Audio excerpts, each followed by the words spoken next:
Thank you very much. We do have quorum. Our usual vice chair, Rob Kiley, is on parental leave. So I believe Councillor Hill will be taking on the reins of being vice chair today. So we have two public meetings and three reports for consideration in our regular meeting. I'll just read the notice of collection, public information. Personal information collected as a result of this public hearing and process is collected under the authority of the Planning Act and will be used to assist in making a decision on that matter. All names, addresses, opinions, and comments may be collected and may form part of the minutes, which will be available to the public. Questions regarding this collection should be forwarded to the Director of Planning Services. The purpose of public meetings is to present planning applications in a public forum as required by the Planning Act. Following presentations by the applicant, committee members will be afforded an opportunity to ask questions for clarification or further information. The meeting will then be open to the public for comments and questions. Interested persons are requested to give their name and address for recording in the minutes. Interested members of the public can email the committee clerk or the assigned planner if they wish to be notified regarding a particular application. No decisions are made at public meetings concerning applications unless otherwise noted. The public meeting is held to gather public opinion. An exception to this rule is combined reports, which consolidates the public meeting and comprehensive reports. These applications are deemed by staff as straightforward and routine. This business practice has been in place for a number of years and is received by the applicants as efficient customer service and effective use of committee time. Please note that staff use discretion in determining if an application can be combined public meeting comprehensive report to expedite the approval process. And just by way of information, both of the public meetings are combined, suggested as combined with comprehensive reports tonight. Public meeting reports are provided to inform the public of all relevant information. Information gathered is then referred back to planning services staff for the preparation of a comprehensive report and recommendations to planning committee. This means that after the meeting tonight, staff will be considering the comments made by the public in their further review of the applications. When the review is completed, a report will be prepared making a recommendation for action to this committee. The recommendation is typically to approve with conditions or to deny. The committee then makes a recommendation on the applications to City Council. City Council has the final say on the applications from the city's perspective. Following council decisions, notice will be circulated in accordance with the Planning Act. If a person or public body would otherwise have an ability to appeal the decision of the Council of Corporation of the City of Kingston to the local planning appeal tribunal, but that person or public body does not make oral submissions at a public meeting or make written submissions to the City of Kingston before the bylaw is passed, that person or public body is not entitled to appeal the decision. The first of our two public meetings tonight has to do with 180, 182 Baguette Street. and it's a zoning bylaw amendment. Who will be presenting on this file? That'd be me. Can you all hear me okay? Okay. So good evening, Mr. Chair and members of Oh, I'll wait till the screen starts. It'll come up in a minute. Okay.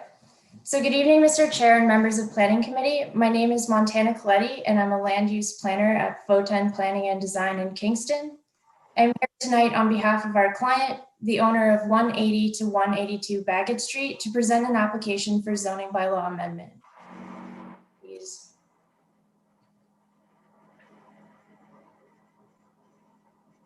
So the subject site is located in the Old Sydenham Heritage Conservation District in the northwest corner of the intersection of Baguette Street and William Street, just south of the city's central business district.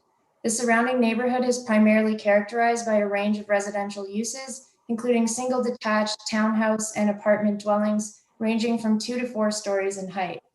The graphic on this slide shows an aerial image of the surrounding area with a 600-meter walking radius and illustrates the proximity of the site to multiple parks, public facilities, as well as the commercial uses along Princess Street.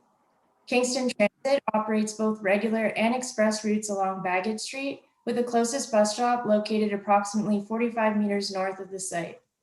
Next slide, please.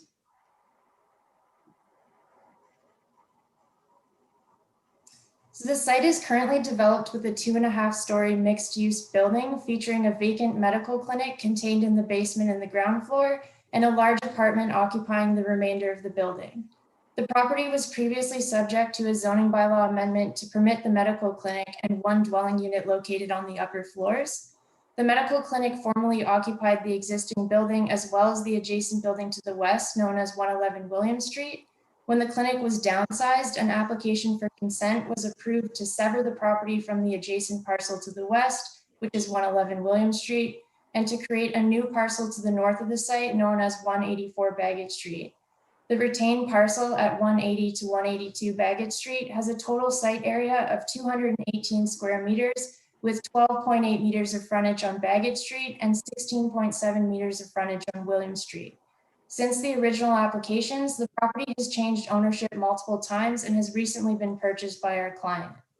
The image on this slide provides a closer look at the subject property, and as we can see here, the site is largely occupied by the existing dwelling, which presents a unique set of constraints.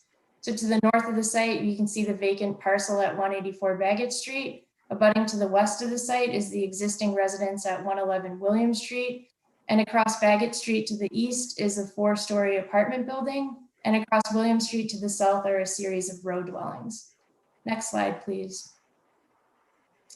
So the image you see here illustrates that the site is designated residential in the city's official plan. The residential designation is intended to accommodate fully serviced residential uses and permits a wide range of built forms to meet the city's housing needs. Next slide, please. The image on this slide illustrates the site is currently zoned a site-specific 3 to 6 family dwelling zone. The B303 zone reflects the previous use of the property as a medical clinic, and as such, the uses in this zone are limited to a professional office and a single unit on the upper floors. Next slide, please. So the intent of the proposed zoning bylaw amendment is to undertake interior renovations to permit 3 residential dwelling units within the existing built form, restoring the property to a residential use.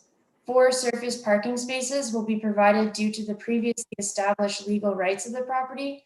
So in the image on this slide, the existing parking easements are outlined in red, with 1 parking space provided at 111 William Street and 3 parking spaces located on the adjacent property at 184 Baggett Street. The applicant is also proposing a bicycle storage shed, shown in orange, to provide secure and covered bicycle parking for 3 bicycles. The bicycle shed will be accessed by way of the existing pedestrian easement, which is outlined in that blue dashed line. The site is largely occupied by the existing dwelling, and each unit will contain 22 square meters of private amenity space located on the outdoor balcony and within the basement. No major exterior changes will occur to the existing building, but minor changes are proposed to accommodate the residential units, including new windows and a revitalized entrance to one of the ground floor units.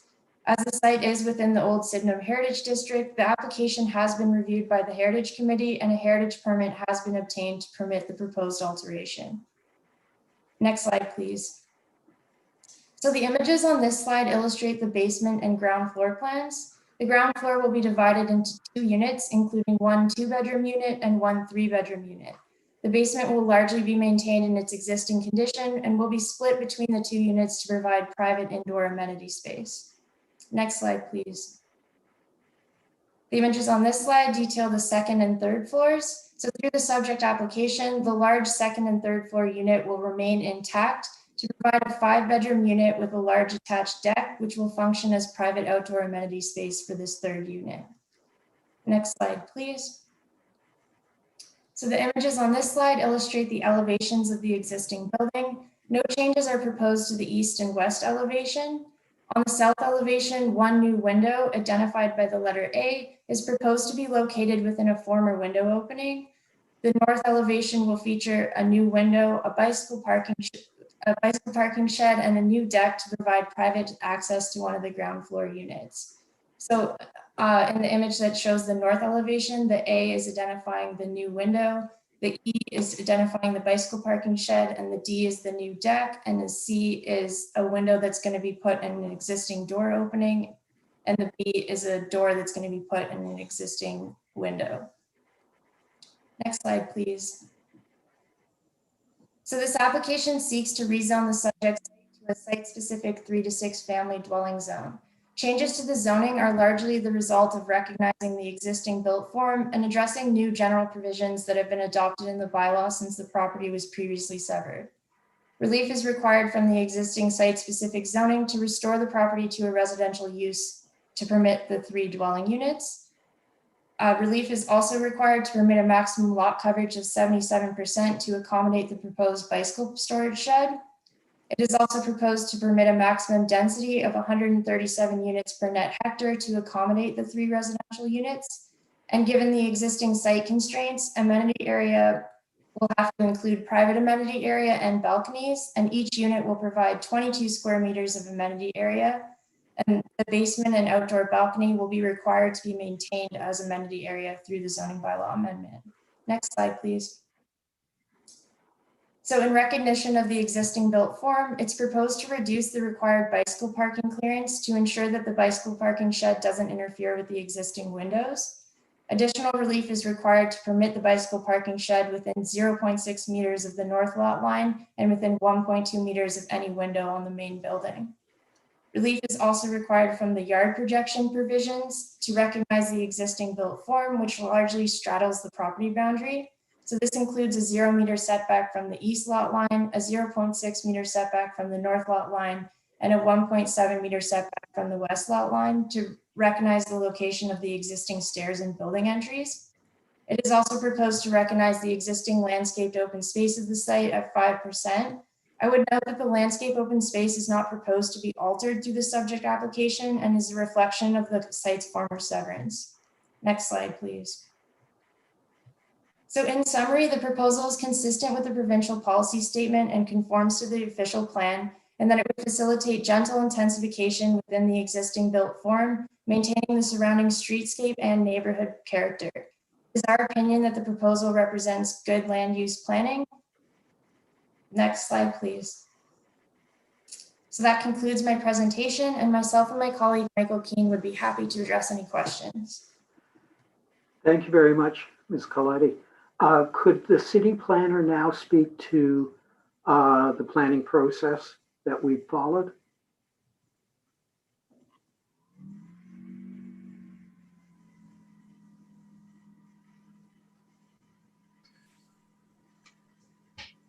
Absolutely. Thank you, Mr. Pro. The floor is yours. Through you, Mr. Chair, this application for a zoning bylaw amendment first proceeded with circulating a complete application. when the complete application was circulated. It was during COVID, so we didn't have as robust of a circulation as we normally do, but we did fulfill the Planning Act requirements necessary. After which a public application was completed. Several technical circulations were completed with the applicant. Oh, my video's not on. Oh, well, we'll get there later. Anyways, so through you, Mr. Chair, again. So after the complete application was finalized and several technical circulations went through with the applicant, we provided a notice of a public meeting, which is this one here. And we circulated to 120-meter radius of all residents in the area. All owners received this notice, and signage was placed on the property, and this was confirmed by the applicants before the mandated time frame.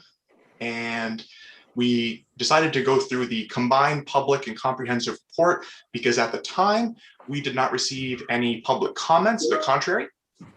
And we did receive approval from the sitting councillor for the area as well, and approval from the committee chair at the time. After which, and subsequently, we have received correspondence, which is added to the addendum, but that was done after this was put on the agenda. One other thing I want to note as well is that this application is proceeding after the heritage application, as mentioned earlier by Ms. Calanti, that there has been a site plan approval application that has been being processed in tandem with this one here. As the property is in a conservation district, site plan approval is required.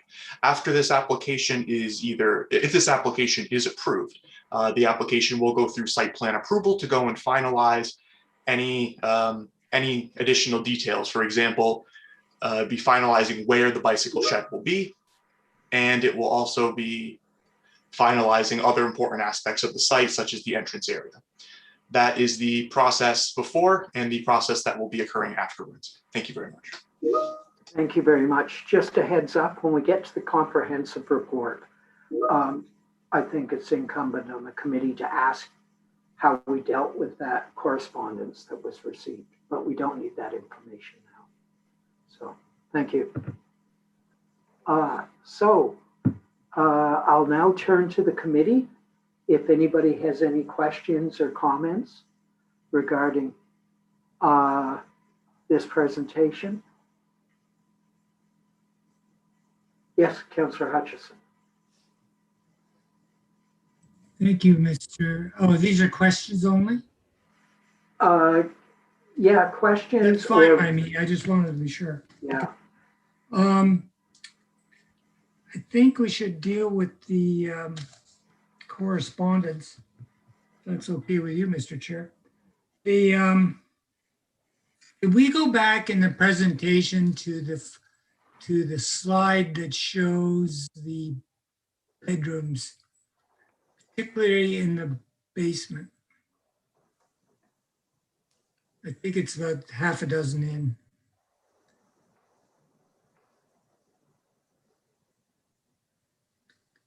Yeah, it looks like one of them anyway. Good, thank you. Okay, so the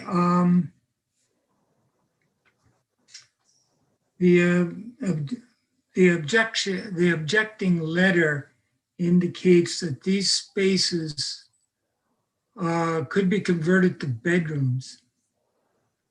And I'm wondering what the applicant has to say about that. And while you're at it, you could talk about what the amenity space is to be used for. Sure, so through you, Mr. Chair, the basement is going to be required to be maintained as amenity space, and there will also be a limit on the number of bedrooms to provide only 11 bedrooms within the development. So the basement will not be able to be converted into bedrooms in the future. Because the basement is currently used as a medical clinic, that's why you're seeing those additional spaces that look like bedrooms, because it's a result of the former medical office.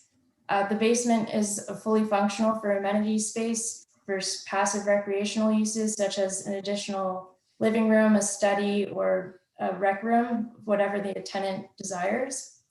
It has a ceiling height of approximately 8 feet, so there's plenty of overhead clearance, and there's plenty of spaces for recreational uses. I see. Okay, just one second, I'm just making a note here. So are there windows in these buildings, in these rooms? So could we just pull up that slide again, just so I can reference it? There are windows in the basement. So as we can see, the part of the basement that's going to be service unit 1, so it's on the right hand of that slide. There's 2 basement windows along the east elevation. And for the part of the basement that's going to be servicing apartment 2, there's 1 window along the north elevation. Okay, and can you, there's some mention here of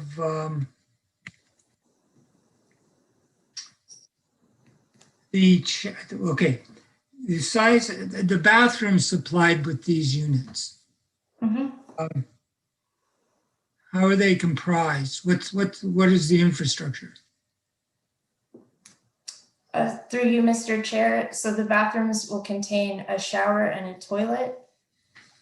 The first unit has 3 bedrooms and 2 bathrooms. The second unit has 2 bedrooms and 1 bathroom. And the third unit has 5 bedrooms and 2 bathrooms, including a bathroom that's an ensuite to the master suite.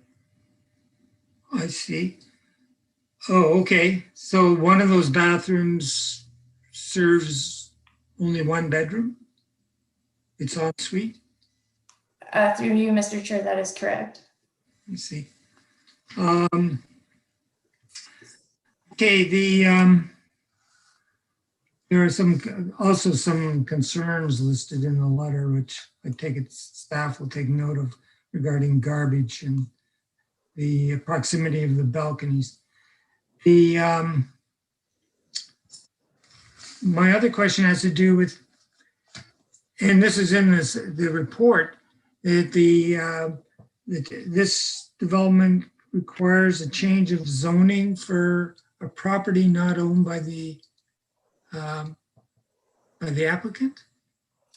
So through you, Mr. Chair, the rezoning only applies to the subject site, which is 180 to 182 Baguette Street. So no other properties are going to be affected by this rezoning.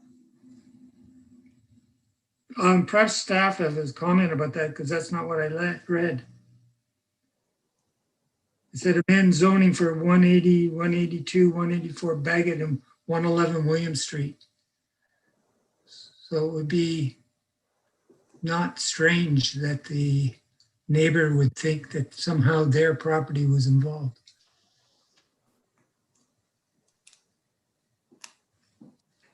May I assist with that, Mr. Chair?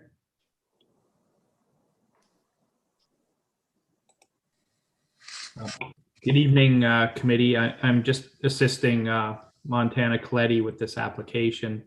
And I was the planner on the file with the original application when the doctor's clinic was downsized. And I would say the reason that staff have maybe said that that the application relates to those other 2 addresses, being 111 William and 184 Baggett, is because the parking easements for 182 for the property we're dealing with tonight are on those other properties. So there's no change to the zoning on either of those other properties, but that's where the parking is. 1 parking space at the front lawn of 111 William. And there's also 3 parking spaces plus the right-of-way that takes you behind 184. I say behind because eventually there should be a house there, but right now it's a wide open parking lot. But that's where the parking is provided. And I would think that staff likely included all the addresses because that's where the parking is for 182, 180. I hope that's of assistance.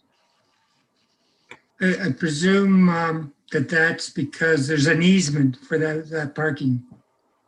Through you, Mr. Chair, that's correct. That was all established when the zoning went through the last time. You know, the biggest challenge with this file is it's a bit of a story, because originally it was a large doctor's office, and a very large luxurious apartment on the upper 2 floors.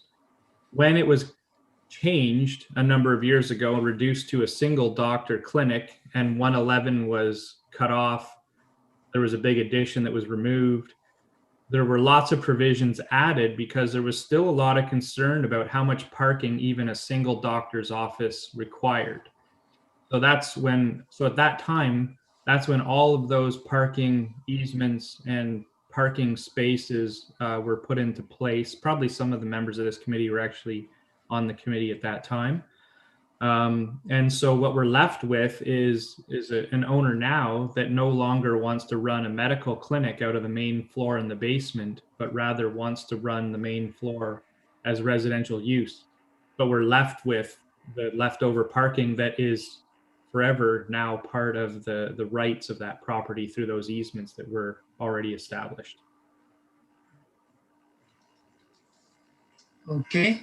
I believe Mr. Park had a comment. I see his hand up. Good. That was my next question anyway. Go ahead. Thanks. Thank you, and through you, Mr. Chair. I just want to draw to the attention of committee at the bottom of page 1 of the report, the reference of all 3 properties, 180 Baggett, 182 Baggett, 184 Baggett, 111 William Street, are being made in reference to the previous, as Mr. Keene was explaining, amendment application on the property, which has a site-specific zone of the B303. So it's only in the report as a background description of this is what's on the table, and that it's just describing the existing zoning on the property. So the B303 site-specific zone does apply to those 4 properties listed. However, the zoning report before you this evening is only regarding 180 and 182 Baguette Street. I hope that clarifies. Thank you. Thanks. Thank you. Okay. I think that's the end of my questions at the moment anyway. Great. I see Councillor Hill has his hand up. Thank you. Through you, Mr. Chair, could you call up the second floor, the shot that had the 5 bedrooms in it?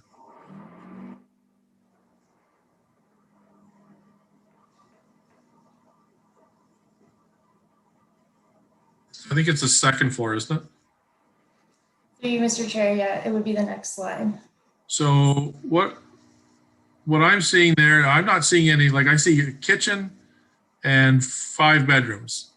One of the bedrooms has an ensuite bathroom, and then the other 4 bedrooms, presumably 4 different people, would share 1 bathroom. Is that, am I right about that? Or what is there, like, I know you said there's amenity space in the basement. Is that accessible by these apartments? So through you, Mr. Chair, the amenity space for the second and third floor unit are 1 unit over 2 floors. So the amenity space is provided on an outdoor balcony, which you can see in the bottom left-hand corner on the second floor. That square is an outdoor amenity space. So there are 4 bedrooms on the second floor and 1 large bedroom on the third floor, which functions as a master suite. So is there like a living room or is it just the kitchen other than the bedrooms? So through you, Mr. Chair, there's a living room located at the top in between those 2 bedrooms. Oh, okay. I see it now. Okay.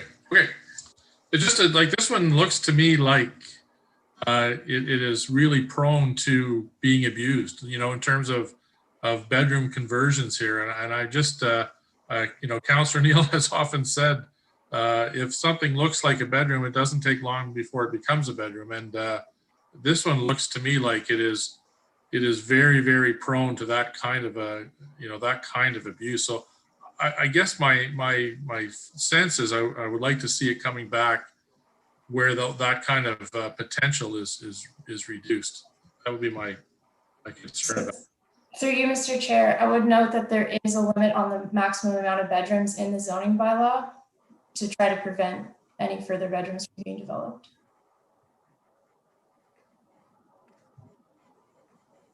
Thank you, Councillor Hill. I've acknowledged your look of disbelief, but we'll move on. Is there another, are there any other questions? I'll ask Councillor Hill as Vice Chair if he would take the chair. I take the chair and recognize you. Thank you. What Councillor Hill said, I agree with. Often,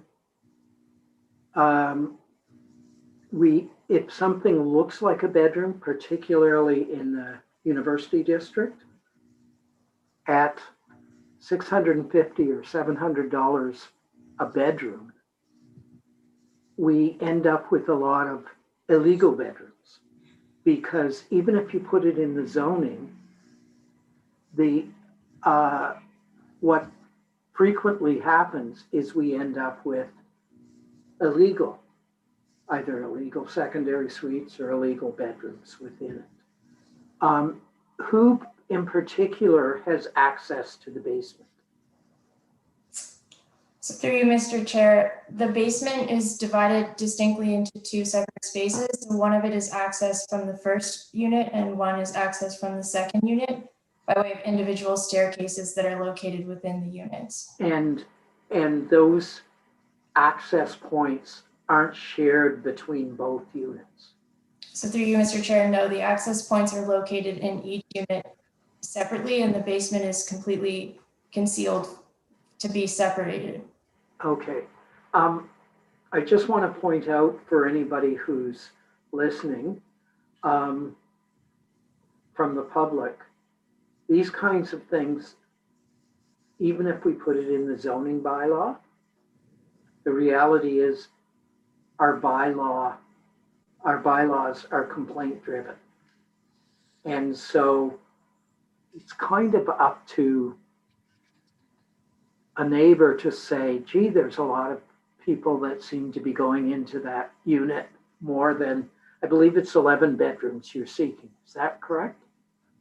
So through you, Mr. Chair, there is only 10 bedrooms in the unit, but through working with staff, we felt it was appropriate to limit the bedrooms to 11 to provide a degree of flexibility so this application would never have to come back for another planning application in the future.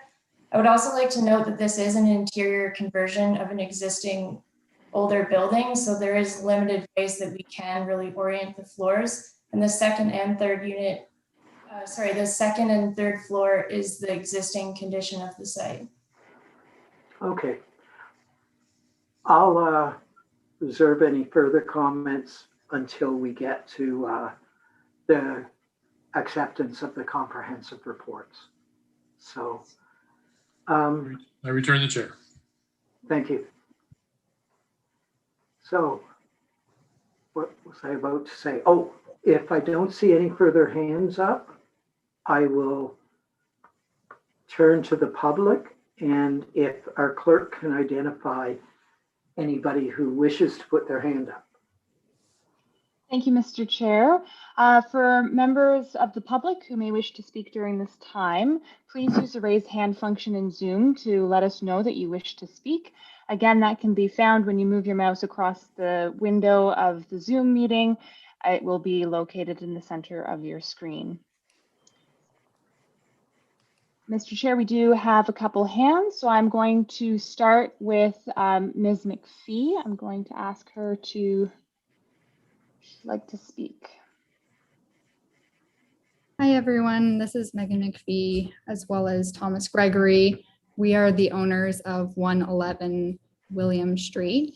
Having seen this proposal, we had a number of concerns, being direct neighbors. One of our big concerns is parking in the area. So currently there is an easement over part of our property. However, parking in this region, in this area, has been very difficult. We often have our vehicle blocked into our driveway because people are so desperate for parking in the area. And we feel that having 4 designated parking spots for an 11-bedroom building is inadequate and will only further contribute to the parking problem in the area. Another issue which has been raised already is how the unit has been designed so far in the bedrooms in the basement, which are not, or should I say, they're not labeled as bedrooms. However, we feel that there's a chance that they could be used illegally as bedrooms and therefore increase the number of individuals staying in those units. The other issue is just in terms of upkeep of the property and noise. So I understand that for the unit on the second and third floor, the amenity space is the balcony, which abuts our balcony. Currently, and for the past probably year and a half, it's been covered with garbage, which has really detracted from our enjoyment of the balcony. And when previous tenants have lived there, there have been frequent parties, which again have really detracted from our enjoyment.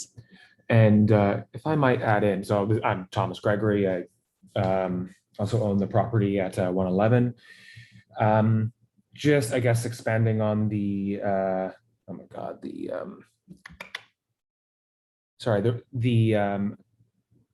veranda next to ours on the second floor.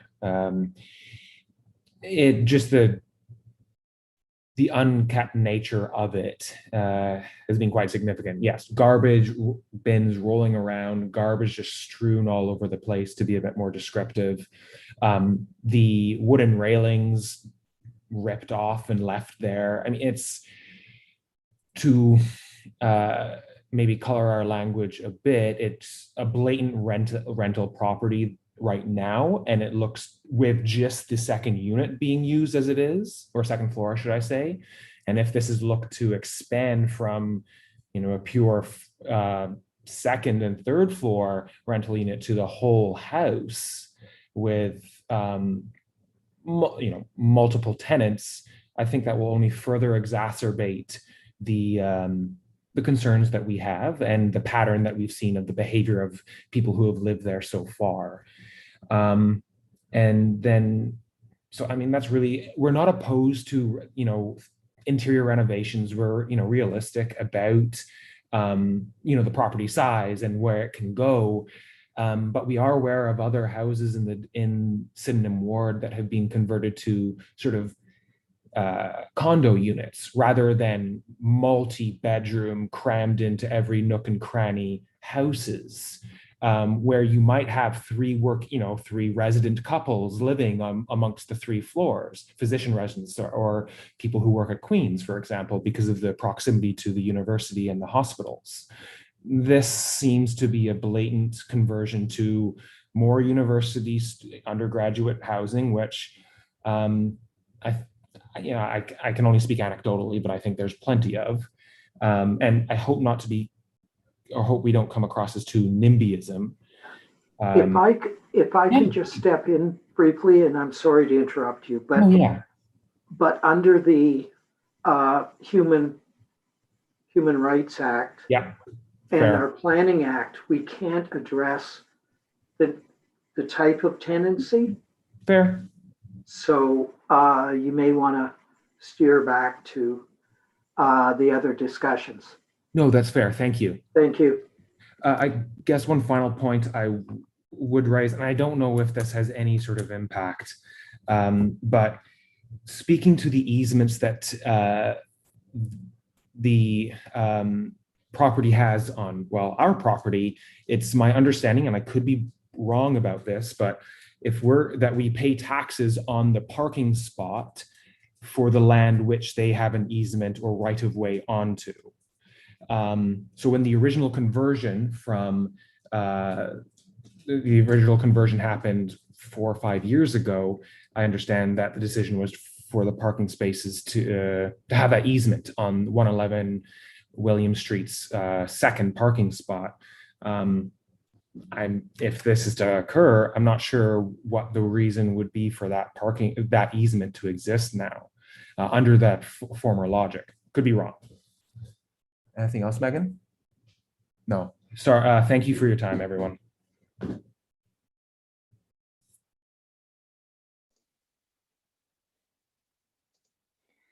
Sorry, Mr. Chair, you are muted at the moment. I believe that you said there was a second hand raised, if we That- could recognize them. That is correct, Mr. Chair. Mr. Mitchell would like to speak. So the floor is yours, Mr. Mitchell. Good evening. You can hear me okay? Yes. Great. Thank you, Mr. Chair. My name is Donald Mitchell and I live at 43 Gibson Avenue. Good evening, Planning Committee and members of council, city staff and members of the public and others.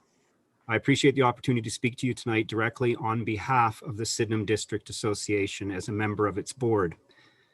In 2017, if I recall correctly, there was an application before the City of Kingston's Planning Committee for 306, 308 Montreal Street that generated some degree of concern for community members, particularly area residents, as the application proposed to convert the existing ground floor commercial space into additional housing space. And at about that time, I recollect SDA members and area residents began to discuss with more frequency the limited options in our district for neighborhood commercial uses. In speaking to you tonight about the proposed zoning bylaw amendment for the site-specific zone change for 180 and 182 Baguette Street, the SDA leadership are hoping to ensure Planning Committee and City Council will be making a conscious decision to eliminate the mixed-use commercial potential of the property in an area and heritage conservation district that have limited local opportunities. The anecdotal rationale will be that the owner of the property could not rent the space, which is similar to what was offered by the owner of the Montreal Street property. But the reality is this property severed and maximizing additional rental units offers return on investment that no commercial rental proposition could match. If the property were sold, retaining existing parking without severance, maybe through changed ownership, growth might be continued with a commercial benefit retained for the area. We think the city should be cautious about eliminating all small business opportunities at the neighborhood level. Diversity, mixed use, and walkability are important to promoting healthy, livable, and safe communities. And most emerging best practices in planning appear to suggest opportunities like this ground floor doctor's office are to be promoted, not discouraged. It may be commercial taxes in these type of properties within residential areas should be adjusted to promote retention of small local business. Consider how the doctor's office might affect the traffic and engagement of the nearby restaurant or coffee shop or library, supporting their economic vitality. Consider if workers or residents in the core could continue to walk, not drive, to a laundromat or physical therapists or a lawyer's office because during lunch hour, the location is minutes away. The old Sydenham Heritage Conservation District will be diminished if we lose all the additional uses in our area and retain only housing uses. Now, members of the SDA leadership have raised how shoehorned in this proposal seems and that windowless amenity closets in the basement are a concern if used as potential bedrooms. The diversity of our leadership also makes it important to raise that it does not seem reasonable to insist that the space remain vacant if there are no prospective tenants for the space. And that while it's true that there are fewer and fewer mixed-use buildings over time in our neighborhood, the city makes it extremely difficult and expensive for an owner to make any kind of change, even when it's in alignment with the city's own vision statements. Now, as planning is poised to reverse itself from segregated uses and sprawl and infill in a fashion that these areas originally developed 100 years ago, we urge you to reflect and consider how interactive, walkable, and mixed use these portions of the city were at that time. Two questions for you. Is it possible in the language of the zoning bylaw amendment to make this zoning use change reversible for the future? And question two, if not, is it possible to ensure that the citywide zoning bylaw update will factor opportunities for local small business, mixed use, and commercial opportunities in close proximity to residential neighborhoods? We do not have a demonstrated objection to this application from the SDA leadership. Thank you for your time. Thank you, Mr. Mitchell. I believe I heard a couple of questions in there. Probably from one of our staff, could they address those questions? Because I believe they were process questions.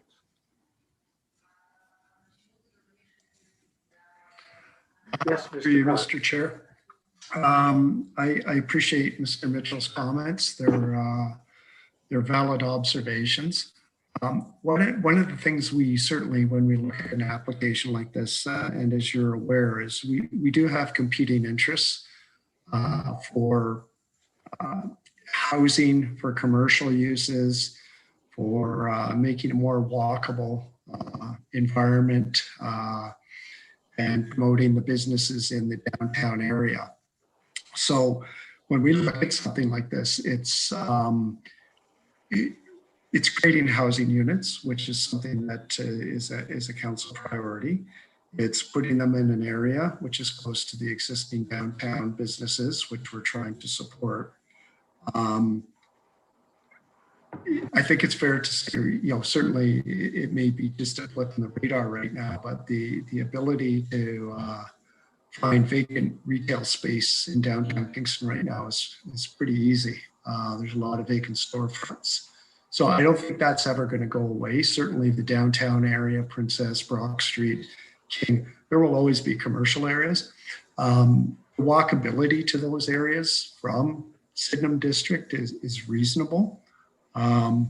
So that's certainly something that in this case we felt was supportable. In Mr. Mitchell's other comment about in our new review of the zoning bylaw, certainly we'll take that information down and we will look at it. His suggestion to being able to retain commercial zoning within the building. Certainly, I think that is something that is doable too, but that is something that I'm not sure if the applicant is looking to do. And we would also need to check within our own zoning and with our own legal division, our ability to do that. Thank you.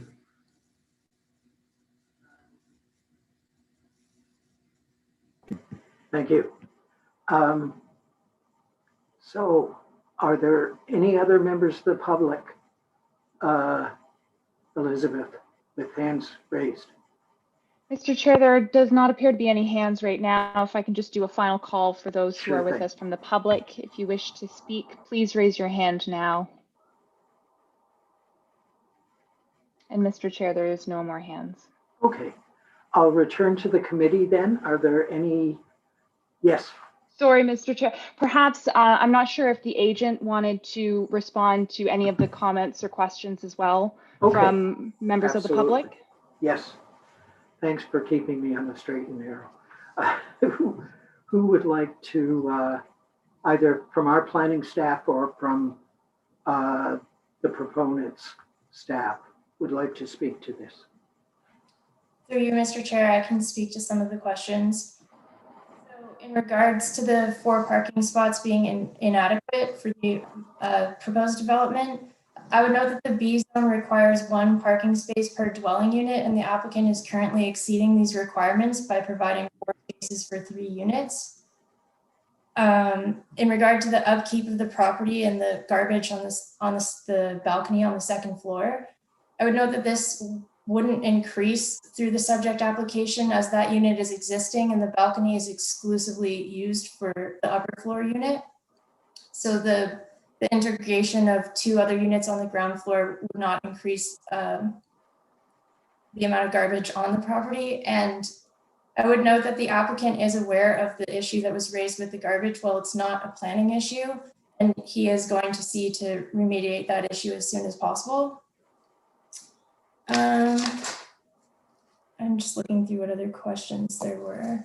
I believe those were the main ones I had jotted down. Thank you. Yes, Mr. Prow. The floor is yours. Thank you, Mr. Chair. Also, I can't get my camera going, but I guess I'll just forego that this time. So through you, Mr. Chair, I wanted to also expand upon a couple notes, especially about the basement. So I did want to note that Utilities Kingston did comment on this application. and they had concerns about potential basement flooding. And this is why we restricted the basement area in terms of only being amenity space, because we did not find that it would be suitable or safe to have units or self-contained unit or additional bedrooms down there. So I did want to clarify that that would be something that would require an additional application to receive approval to have basement units there, in addition to an additional zoning change to permit additional units and bedrooms. I also wanted to discuss that because this area is in a conservation district, that the additional openings required for bedrooms would require an additional heritage permit. So that would have to go through another cycle through Heritage Kingston, which would require additional approvals. So there would be more time and more discussion if that were ever requested.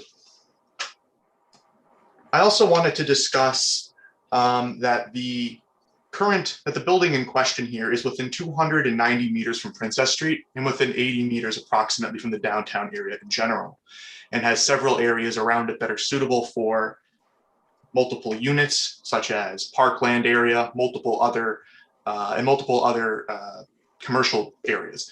So the idea with this potential doctor's office being lost is that there are already several commercial uses within the immediate area already existing. I wanted to make that point as well to bring that to everyone's attention. Thank you. Thank you.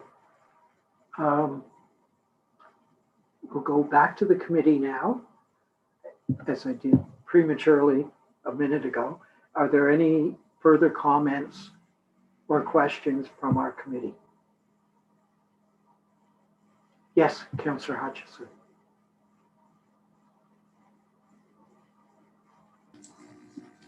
Thank you, Mr. Chair. I presume you can hear me? Yes, loud and clear. Okay.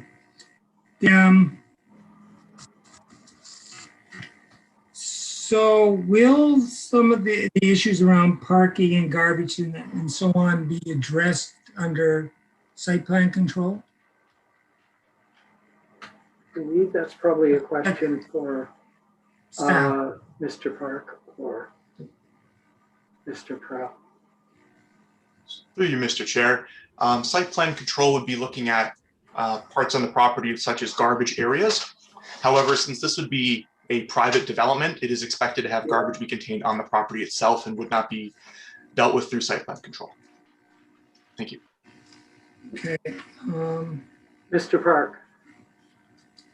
Thank you, Mr. Chair. Further to that, to Mr. Prell's comments, the garbage issues, if they continued, is something that would be handled through property standards and would be an enforcement issue.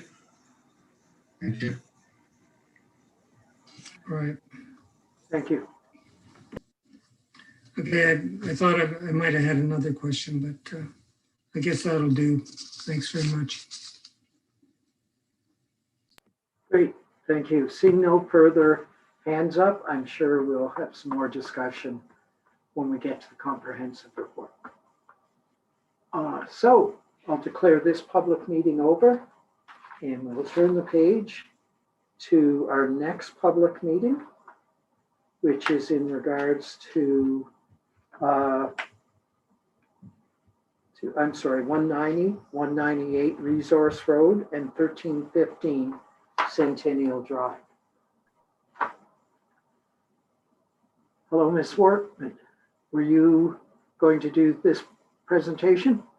Yes, good evening. I'll be presenting this application tonight. The floor is yours. Great, thank you. Through you, Mr. Chair. Good evening, everyone. Can everyone hear me okay? Yep. This is my first virtual public meeting, in fact, so I'm new to the whole virtual world, but my name is Stacey Wortman, and I'm a land use planner with IBI Group, and I'll be presenting the subject zoning bylaw amendment for 190, 198 Resource Road on behalf of New Empire, who's purchasing the property from the city of Kingston. Next slide, please. So the subject lands are located in the Catarockway Estates Business Park.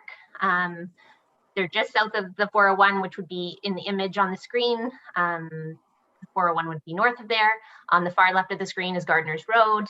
And on the right-hand side abutting the site is Centennial Drive, just to help orient you a little bit.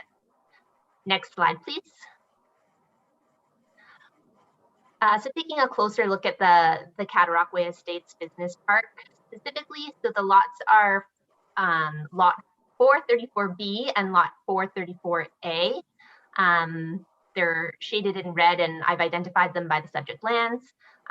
So north of there is the hotel as well as Quincy Crane. South of the site, immediately south of the site is a vacant lot and then Frulac beyond that. East of the site is the Royal Canadian Milk Development, and to the west is some vacant industrial land, as well as Wiley Electric and some other light industrial use. Next slide, please. So it is two separate properties. Each property has an area of about 1.6 hectares for a total site area of 3.2 hectares. It has the free frontages, two on Resource Road, which is to the north and to the west, and Centennial is to the right. It is currently undeveloped and it is heavily treed currently, and no clearing has taken place just yet. Next slide, please. There's a bit of application history on this file. So the lots were sold by the City of Kingston to the purchaser pending site plan approval in 2018. The application for site plan control was submitted in 2018, the same year, by Jocelyn Engineering on behalf of the purchaser. Through the technical review of the site plan control application, it was identified that rezoning was required to address the location of where the office use was proposed, as well as to permit parking within 3.5 meters of the front yard. So subsequently, an application for zoning bylaw amendment was then filed. And then following that, consent applications were filed in 2019 to accommodate shared access and drainage. So this file dates back a number of years, but I think it's largely just been that the purchaser has had other projects on the go. There's sort of been a turnover in staff.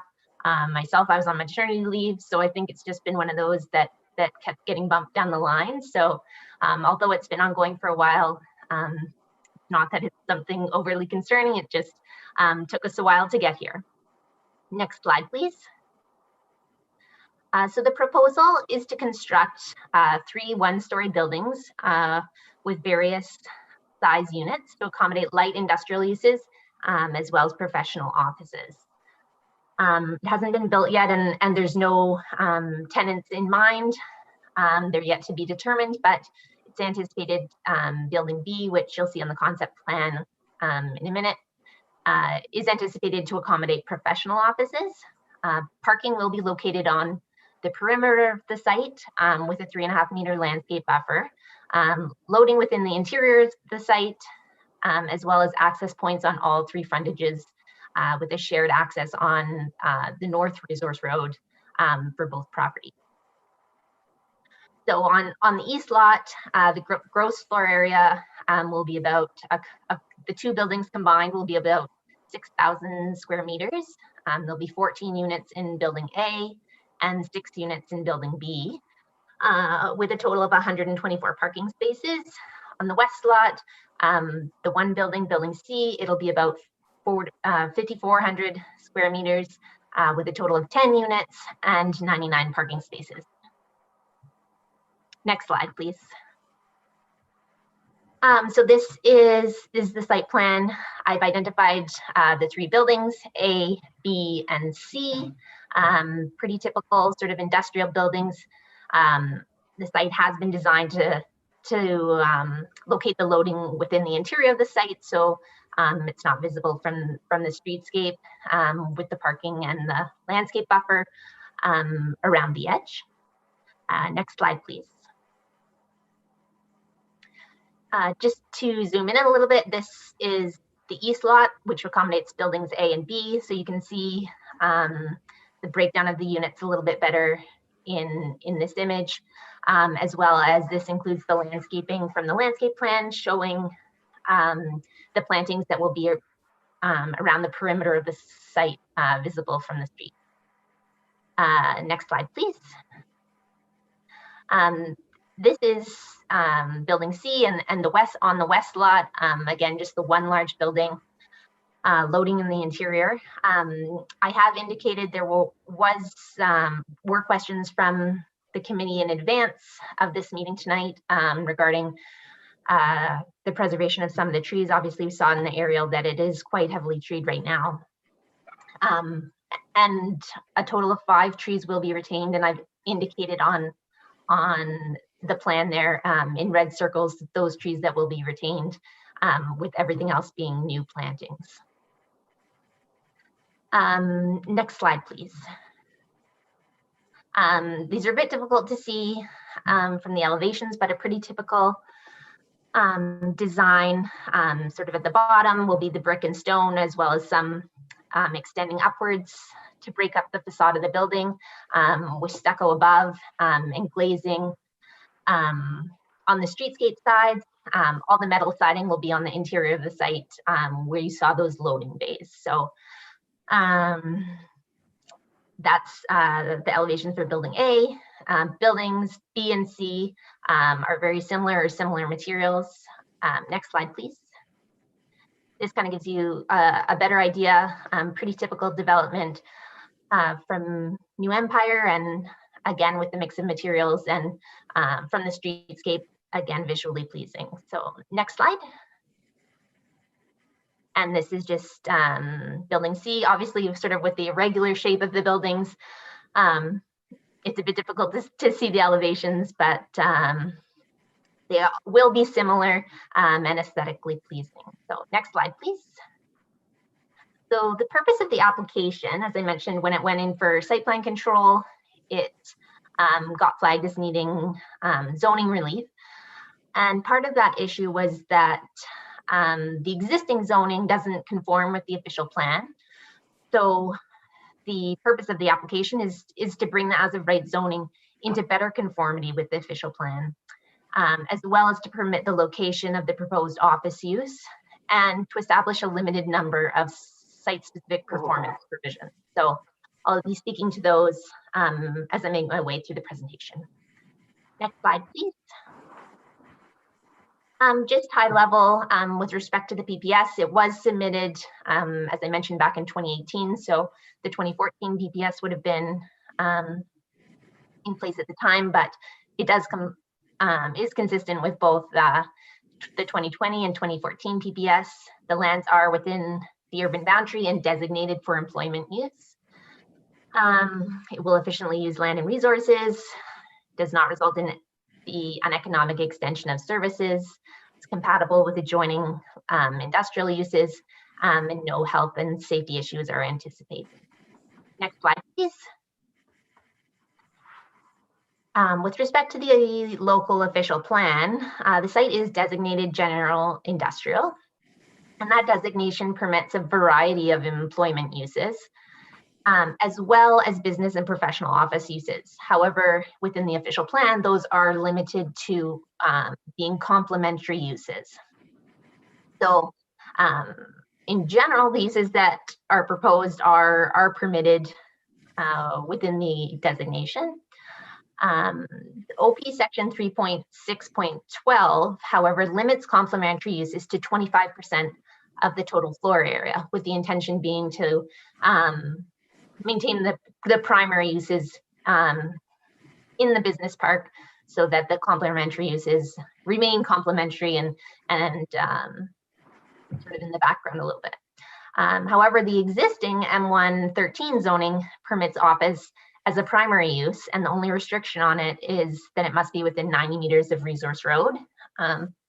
So what this means is if they didn't need any zoning relief, as of right, they could build on the site with a largely just having the whole development be made up of office space. So about 9,500 meters squared office space. So again, the zoning doesn't have any restrictions on the office use other than the location with respect to Resource Road.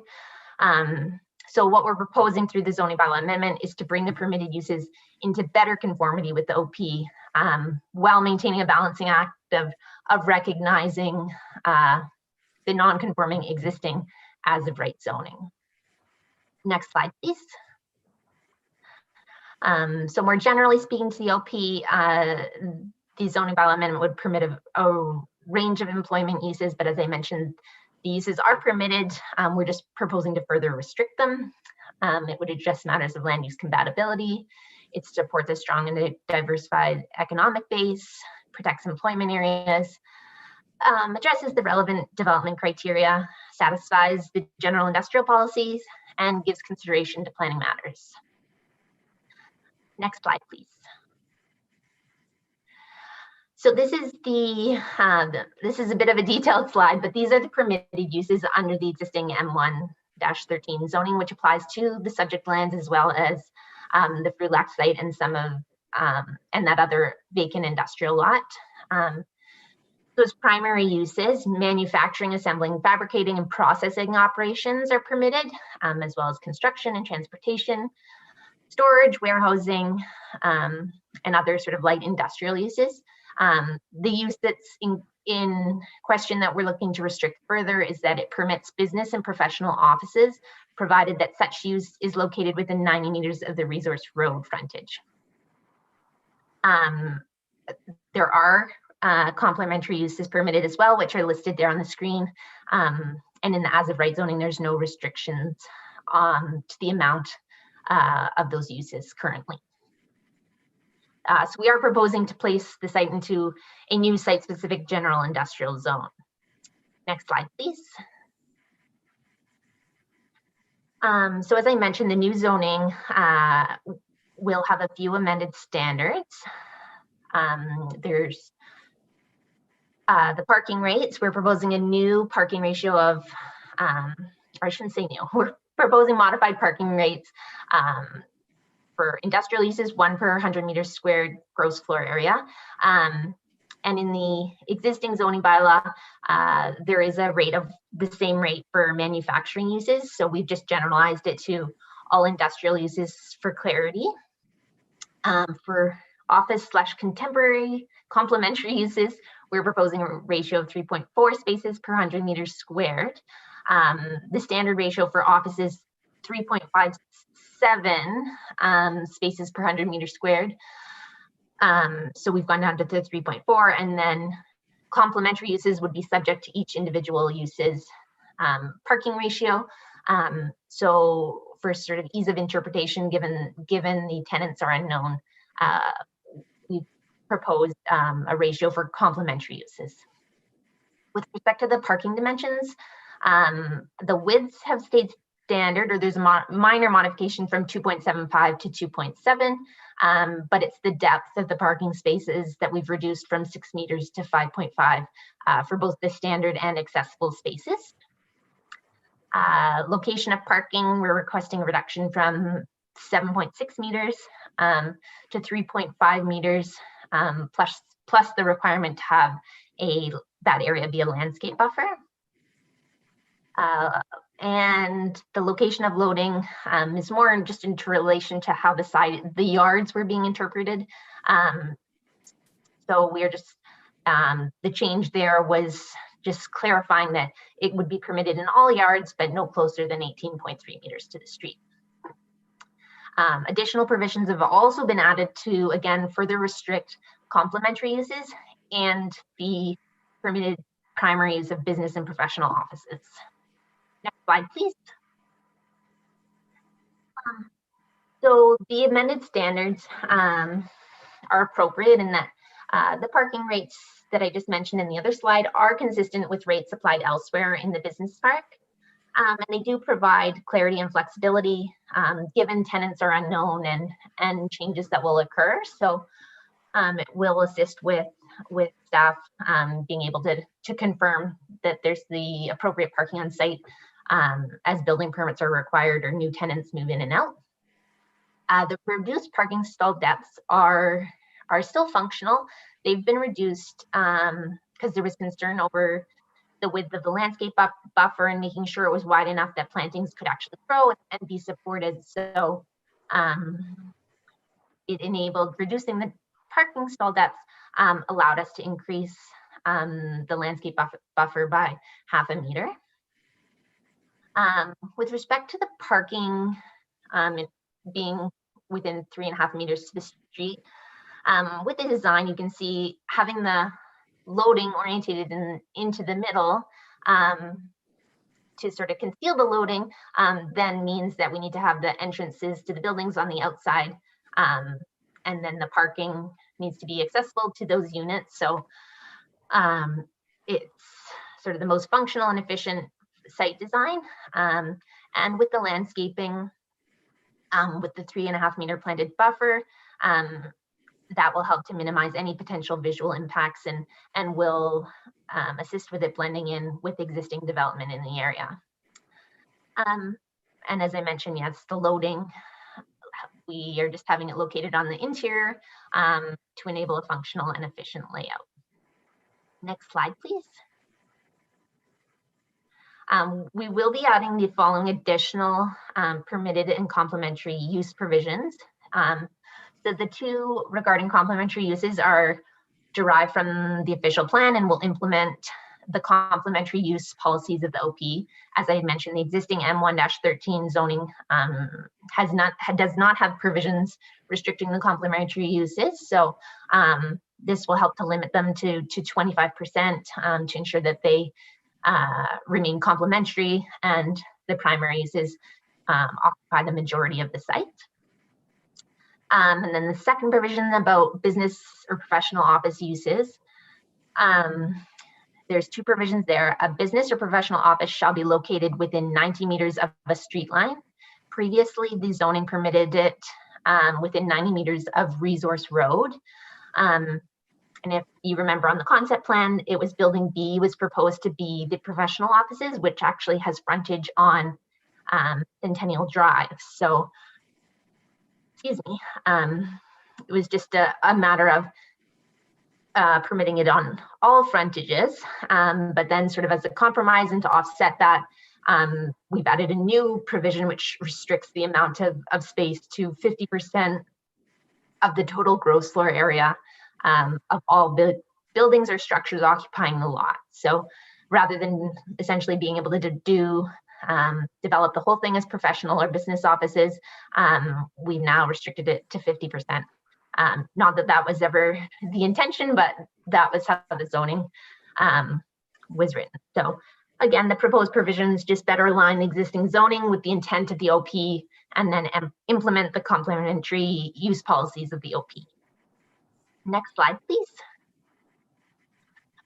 So in general, the proposed amendment is compatible with existing development in the Cataraqui Estates Business Park. It preserves flexibility through the new performance standards. It provides clarity for zone provision application. There's just been some provisions added clarifying yards and how things are to be interpreted, which will hopefully make it easier in the future for any changes to the site to be confirmed for zoning compliance. Better aligns the permitted uses with the OP, and mitigation measures will be implemented through site plan controls, specifically in relation to the plantings. Next slide, please. So in conclusion, the requested amendment is, in our opinion, appropriate. It's consistent with the policies of the PPS. It conforms to the intent of the official plan and is compatible with surrounding industrial uses in the area. The proposed zoning amendment represents good planning and is in the public interest, in our opinion. And with that, we can move on to the last side, which is just questions, and I'd be happy to answer any from the committee or members of the public. Thank you. Thank you very much, Ms. Wortman.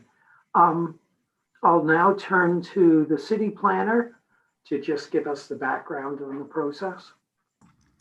Good evening, Mr. Chair, members of the committee. Hopefully you can hear me all right. I can just confirm that pursuant to the requirements of the Planning Act, a notice of a statutory public meeting, excuse me, was provided by advertisement in the form of signs on the subject property 20 days in advance of this meeting.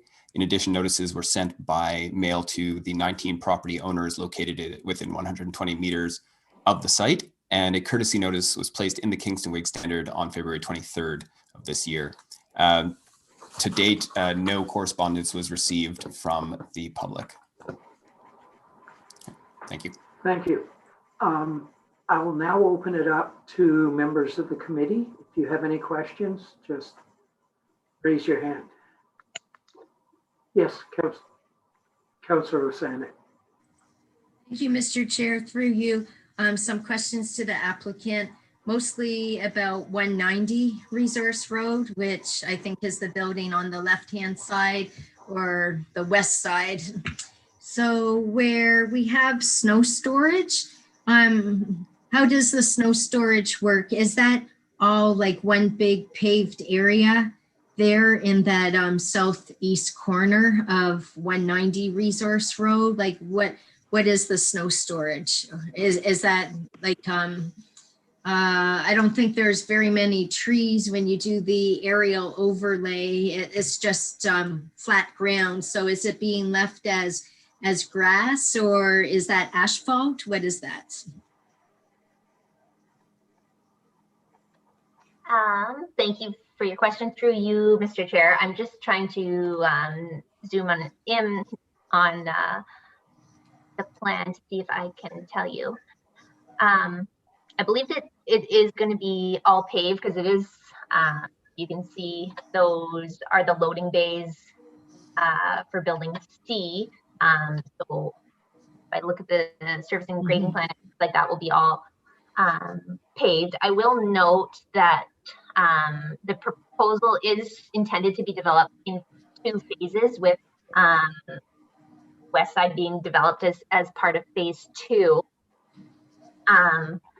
So I'm thinking just logically that sort of for phase 1, that can be used for snow storage, but eventually when the whole site is developed to accommodate the trucking movement and such, I would have to think that snow will be removed and taken off site to ensure that they're the turning movements for those trucks that will be going in and out will be able to be made.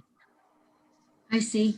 Okay, so thank you, through you, Mr. Chair. So I didn't realize that it's being made in three phases, phase A, B, and C that you show there.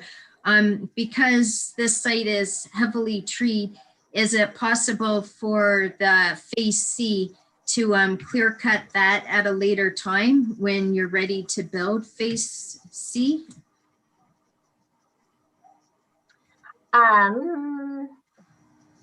Through you, Mr. Chair, I'm not sure. I can actually, I believe the owner of the property has joined us. He might be able to answer the question, or I can circle back. I'm Frank Casamata. I'm the owner of New Empire. We will clear all the trees at the time because it's beneficial to that, and I'm going to preserve as many trees as I can.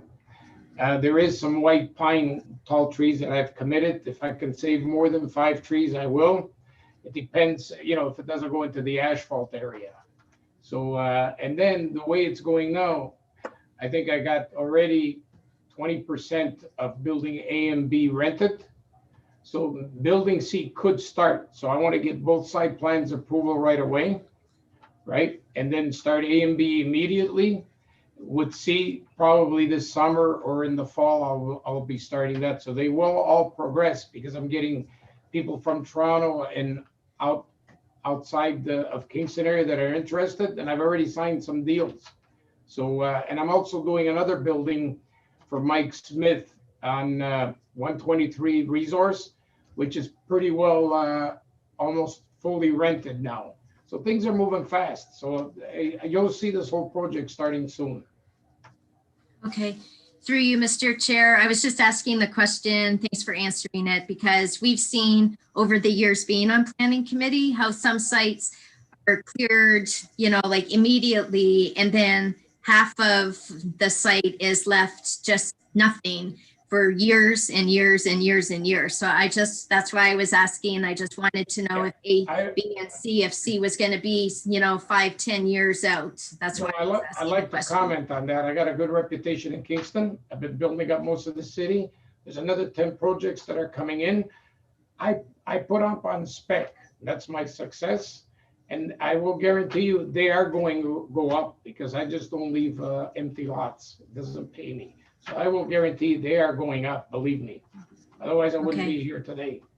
Okay, thank you. And through you, Mr. Chair, another question is, just because this site is heavily treed, right? And right now we just see 5 trees, and I don't know what the net loss of trees is going to be. And like you said yourself, right, many of the trees are substantial trees, right, that are probably closer, 50, 80 years old, possibly. Like my house, we have 8 tall white pine trees, right? They're very majestic.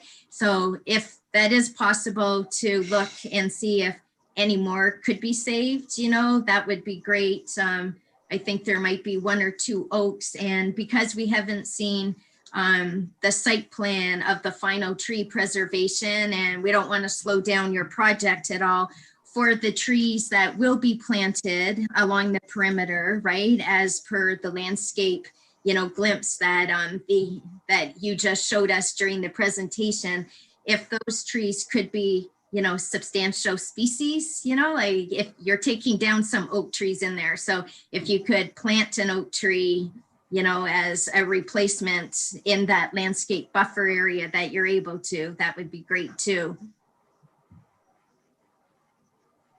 Thank you. If you wish to unmute yourself, you'll be right now. Mr. LeBlanc is still muted. Oh, there you go. Floor is yours. Now, what was I going to say is we've introduced the same species that are there. The white pines are very sensitive. We're going to try to preserve as many as we can. If I can save more than 5, I will, because they look nice. Okay, and it saves me actually money from buying trees.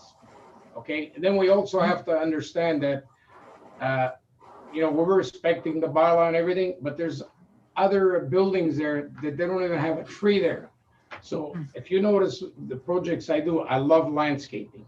Okay, I did Terra Verde project. We're starting the towers. If you look at that project, there's massive landscaping because that's what sells and brings in. So we'll do our best to preserve. And if you read the plan, you'll see there is some oak, there's junipers that match the old ones. We tried to bring it back. But the pine trees are sensitive, so I have to be very careful how to handle them. Okay. So I do want to save them. They look beautiful. So. Okay. Thank you, Mr. LeBlanc. You've given me confidence. Thank you. Thank you. No further questions. Thank you very much. Any further questions from the committee? Seeing none, I'll ask Acting Vice Chair Hill if he would take the chair. I take the chair and recognize you. Thank you. A couple of things, and I appreciate your answers, Mr. LeBlanc, to Councillor Lasanic. There's a couple of things with all of the upcoming additions to electric vehicles. Would you be able to consider putting in some charging stations for your, because it's a lot cheaper to do now than down the road. So is that something you would consider doing? Mr. LeBlanc, if you can unmute. Yeah, sorry, I'm actually Mr. LeBlanc. I'm with the engineering firm. This is Frank Casamata, the owner. Yes, I agree with that. I think we should put a couple of stations in each building. And now that you brought me a new idea, I think I should be doing that to all the buildings because that is coming quick. So I think just at least a couple to each building that I do for now on. I think I'm going to implement it now. You'll be seeing it because I wasn't even thinking of that. We're still thinking diesel and gas, right? But I you're correct. appreciate Because that, people are going to be because- asking that. There is cars, you know?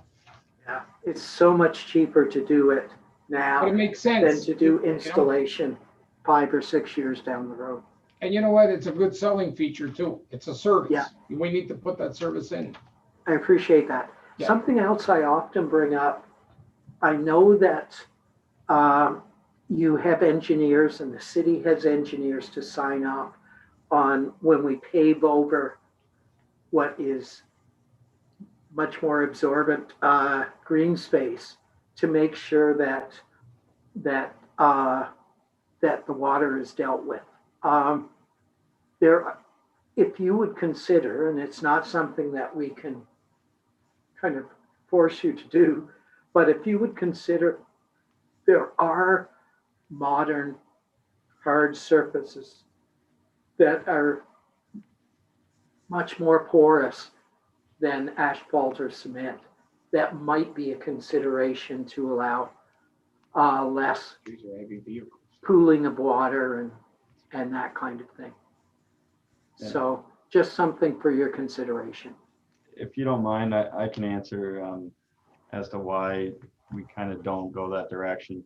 The problem with porous surfaces like that is the City of Kingston Engineering Department doesn't recognize them as porous surfaces. So as far as stormwater management goes, you're still charged the full hard surface rate for runoff, but also there's going to be a lot of heavy vehicles in this area, and the softer surfaces or the more porous it is, you worry about rutting a little bit in the asphalt areas or porous asphalt areas.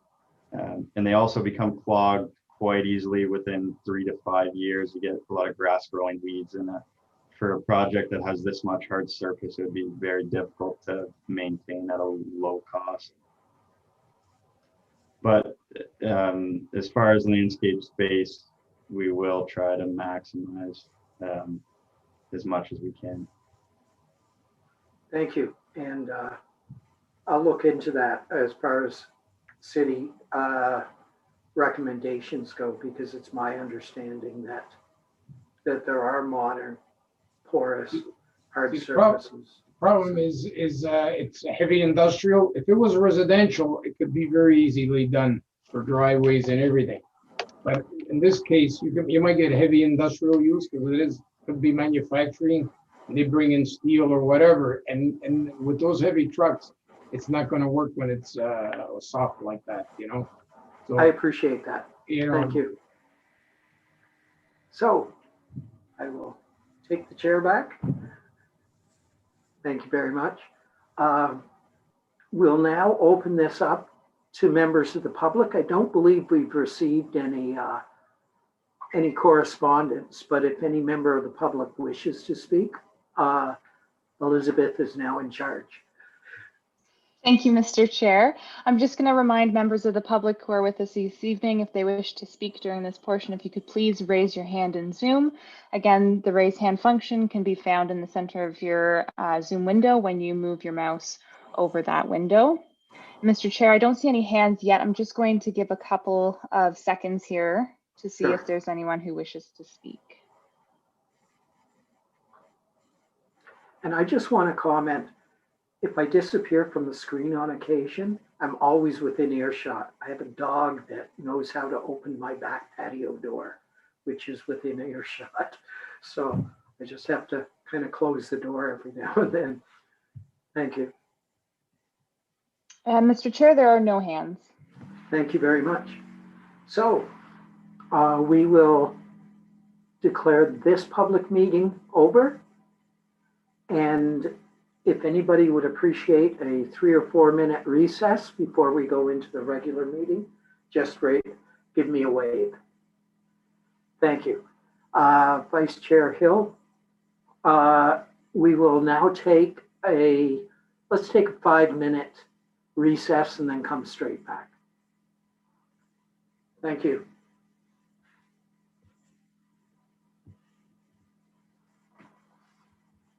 My God. Come on.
I do believe we're back in session.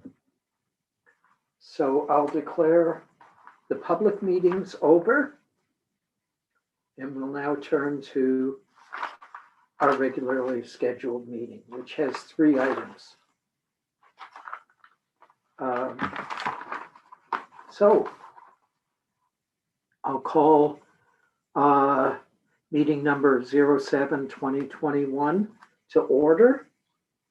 Approval of the agenda. Now we do have an addendum as well. So approval of the agenda with the addendum. Councillor Sanik, I think I saw you waving, and Councillor Hill. All those in favor? Carried. And confirmation of minutes from our February 18th meeting. We've all received a copy of them. Is there a mover and a seconder? Councillor Hill and Councillor Sanik. All those in favor? Carried. Disclosure of pecuniary interest. Seeing none. Delegations, we have none. Briefings, we have none. I will now read the business portion, and then I'll ask Acting Vice Chair Hill to take the chair just for a minute after I read the business portion. This portion of the meeting is open to the public. The city has initiated a new process in which members of the public will have the opportunity to speak for up to 5 minutes on comprehensive reports presented before the Planning Committee. Those wishing to provide oral comments at this meeting will be invited to do so. If a person or public body would otherwise have an ability to appeal the decision of the Council of the Corporation of the City of Kingston to the local planning appeal tribunal, but that person or public body does not make oral submissions at a public meeting or make written submissions to the City of Kingston before the bylaw is passed, that person or public body is not entitled to appeal the decision. And if you could take the chair just very briefly, Councillor Hill. Take the chair and recognize you. Thank you. I just want to mention, we don't often get meetings that are both the public meeting and the comprehensive at the same time. And when we do, ideally, they address, there isn't a lot of public concern expressed or letters expressed.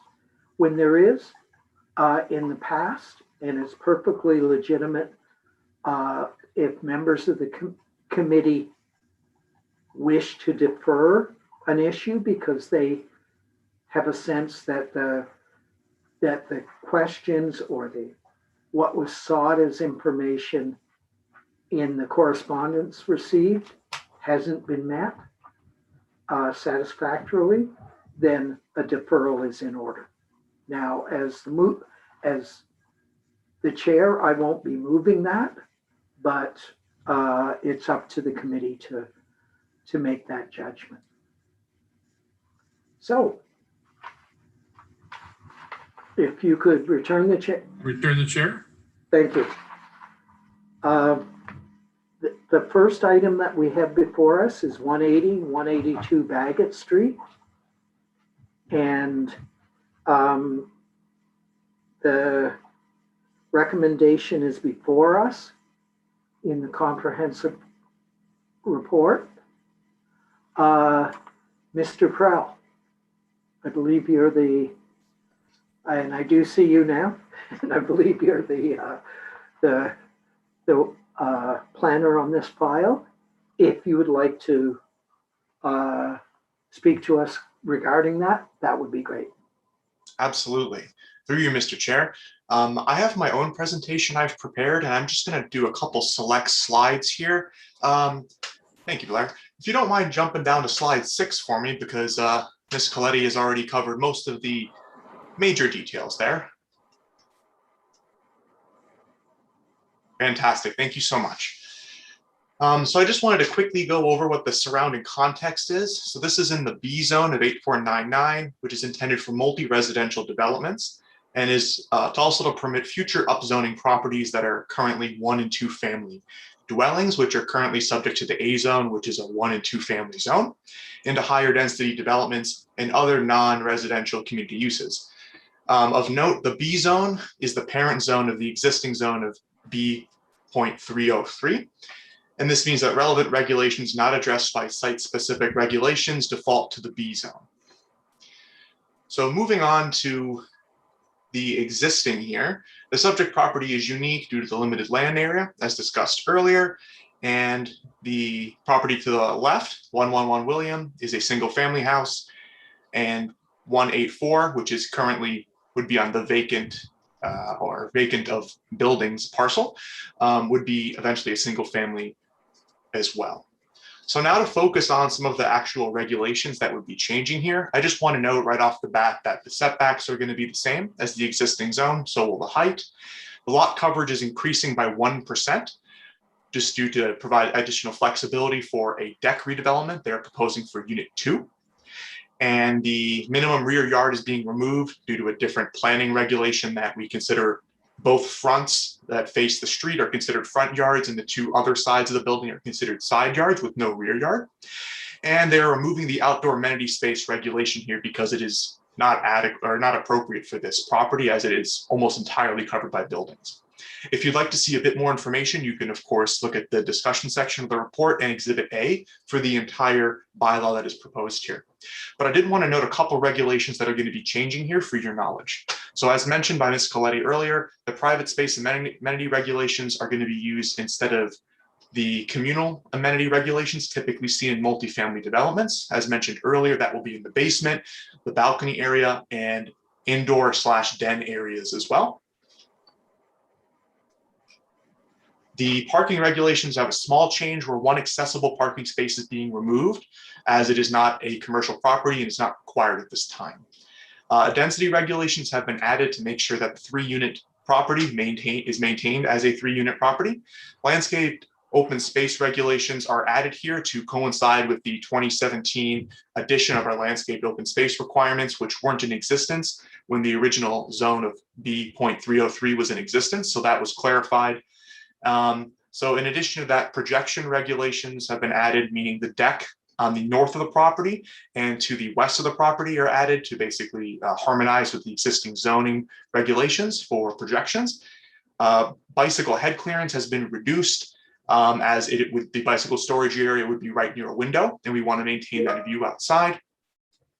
And the accessory building regulation has been added as well to discuss the bicycle parking space, because it is typically not appropriate to have an accessory building or structure so close to the building, but in this case, as the site is constrained, it makes the most sense there.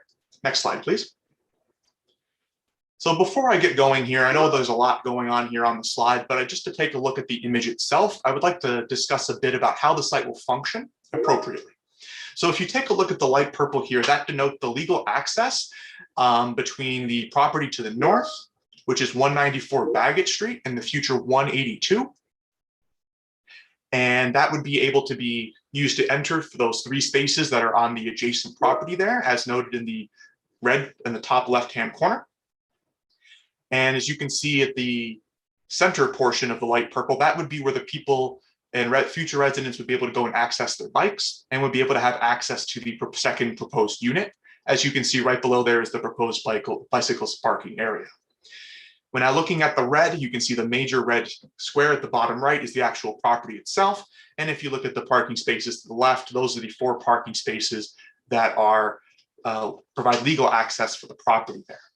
So just to go off a couple discussion points here, this project is mostly related to internal conversions. The only changes, of course, are going to be slight changes to the rear deck for Unit 2, the addition of a bicycle parking area there as well, and the removal of excess amenity space requirements. As mentioned earlier, there's 4 parking spaces, and units 1 and 2 will have access to a shared easement to Baggett Street, and unit 3 is accessed via Baggett Street. Bicycle parking is on the property and access via the shared easement. And the accessory parking building is there against the house. Next slide, please. Again, there's a lot going on here as well, and you've already seen these building internals. But if we can just take a look at the red squares there, those are the areas that we have secured as amenity space that would be used to, it was used and negotiated for because there's no outside amenity space for these residents that would be able to be shared between all of the units on the property that is typical of a multi-development building. As a result, each property has its own amount of amenity space, and each one is required to maintain 22 square meters of said amenity space. This is a requirement, and this cannot be changed to something that would become a personal use like a bedroom. As we can see on the left-hand part of the screen, the Units 1 and Units 2. Unit 1 is in blue with a circle, and Unit 2 is in gold. The thicker of the circles shows the entrance to each unit. As mentioned earlier, the 3 units are currently proposed to have 10 bedrooms, but an 11th is proposed if they are able to support one with internal configurations. As mentioned previously, additional building openings or window openings required for bedrooms would necessitate an additional heritage approval. Next slide, please. At the time, obviously, at the time of this presentation, there was no comments at the time. And next slide, please. So here is basically a consolidated table of what is changing and why.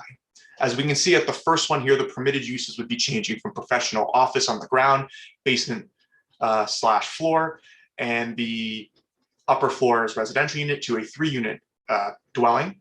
The maximum lot coverage is increasing by 1%. The maximum density number is increasing substantially, but that is, of course, due to the small site size as well, because we calculate density by units per net hectare. And amenity space has been secured in the form of a private amenity space area. Landscaped open space is being codified as 5.5, as that is the only amount that is possible to be accommodated by the site that's so restricted. Bicycle parking is going to be reduced by head height by 0.5 meters to support a window opening. And front yard projections have also been put in here as well to account for, to fulfill the requirements for our deck related regulations in our bylaw. And of course, the location on the lot for the bicycle storage area necessitates an amendment to clarify these setbacks as it is near the window. And if you go to the next slide, please. So Planning Services recommends approval for the application for a zoning bylaw amendment for the property municipally known as 180 and 182 Baggett Street.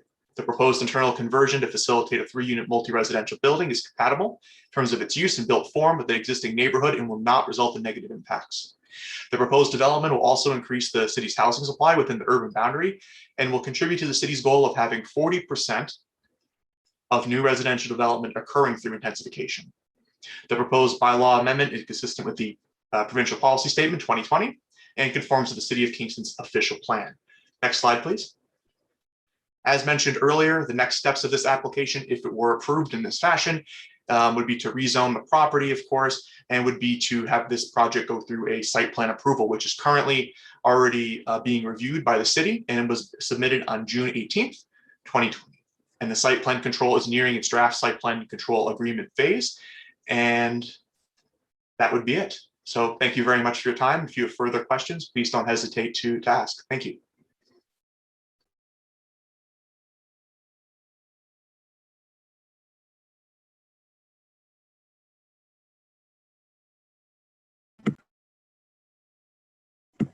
Councillor Hill, sorry, I was muted. Thank you. And you may need to keep me in my lane here, Mr. Chair, because my concern around this project is sort of what we're approving and what we might actually end up with. And I kind of feel they could very well be 2 different things. And there's a couple of reasons for that. One of them is we're seeing significant amount of I guess what we call sort of student-like housing that's being developed all around the university campus and all through the Williamsville district right now. So at the end of the day, if this is not something that has appealed to that particular clientele, I fear that we're going to be approving what ultimately might be what we used to term in days gone by as a flop house, because I suspect a lot of those rooms are going to be used as bedrooms. And I don't know, Mr. Chair, if there's something in the Planning Act or in the provisions of the Planning Act that allow us to kind of address that in the planning stage. And if there was, and if staff need to go back and research that, I guess that's my question for staff. I would move a deferral of this project because of this approval, just because I think there needs to be more consideration for what ultimately this property is going to look like, and not what is being proposed right now, because boy, it sure looks to me like it is ripe for abuse. So maybe my question to staff is there a mechanism in the Planning Act that would allow us to require more enforcement in terms of how we would approach this property? That was a question that was directed to our staff, so I'll recognize Mr. Park. Thank you. Through you, Mr. Chair. Councillor Hill, I mean, your concerns are very valid. One of the things on this this application that's a little different from some of the ones we've brought forward in the last few months, you'll note in the draft zoning bylaw, it specifies the bedroom count. In this case, I believe it's to a maximum of 11. So in the event they were to convert more spaces into bedroom, and there was a complaint lodged, and by law enforcement were to go in and find there were more than 11 bedrooms with over the 3 units, we would have the ability to have them removed because it's clear in the zoning bylaw. Where we have the situations where we've approved 3 units but have not specified the bedroom count, we don't have that ability because it's not fixed into the zoning bylaw. As long as they met the building code for a bedroom size and they've squeaked them in, we don't have a lot of teeth in those situations, unfortunately. However, in this situation, because the bedroom count is specified for each unit, we do have that to fall back on if a complaint is lodged. Thank you. And that satisfies me, so I don't need the deferral based on that. Thank you. So just a quick comment about process. There's nothing to be deferred until there's a recommendation on the floor. But if you could take the chair. I take the chair and recognize you.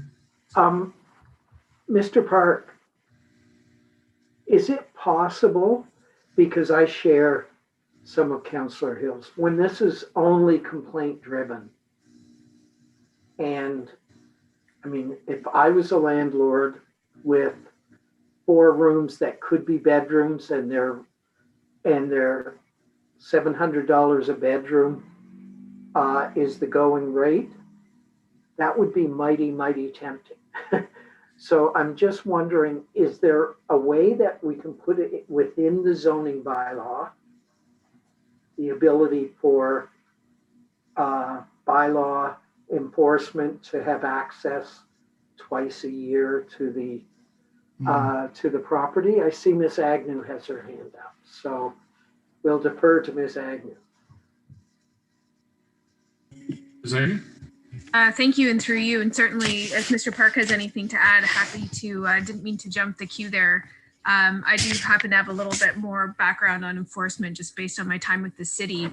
And Mr. Park is rapidly getting up to speed on these types of issues. But, you know, the Planning Act under the zoning, Councillor Neal, it doesn't allow us to specify those types of conditions. So the best thing that we can do from a regulatory perspective is, as we've indicated here, put a definitive bedroom maximum in the amending zoning bylaw, which is part of the amending bylaw that's before the committee tonight for consideration. On the enforcement side, unfortunately, at this point in time, we are limited to a complaint-based system. However, as this council knows, there is a matter of a deferred residential licensing program for all rental licensing that was brought forward a couple of years ago. And at this point, it's still sitting at the committee level in a deferred state, but when we finish the policy work that we're completing right now, that will come back around, and that would be the only way I could suggest on a proactive basis that units are identifying where they're located, as well as the number of bedrooms, and obtaining a license through the city each year that's inspected, so that we would have the ability to, on a more proactive basis, be able to identify those issues. Otherwise, with exception of the regulations we've put in the zoning, that's pending the report tonight, we are in a situation where we're only able to address things on a complaint basis. Thank you for that explanation. I appreciate it. If we do indeed, a year or two down the road, agree to a licensing agreement, which I would support, but if we do that, will that be retroactive to all of the zoning conditions that happened previously? In other words, this could then be used as an ability to confirm that, or would that continue to be primarily complaint driven? Thank you, and through you, Mr. Chair. So that's correct. That is part of a residential licensing program. One of the key elements before a property owner could obtain a license for their rental unit would be zoning compliance.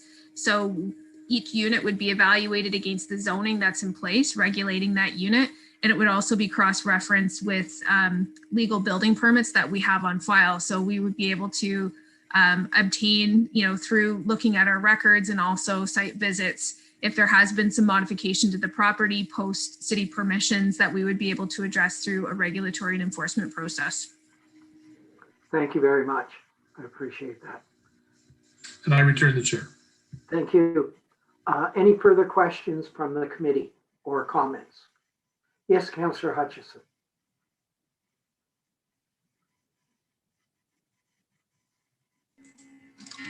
Thank you, Mr. Chair. I just want to show my support for Councillor Hill's concerns and Councillor Neal as well.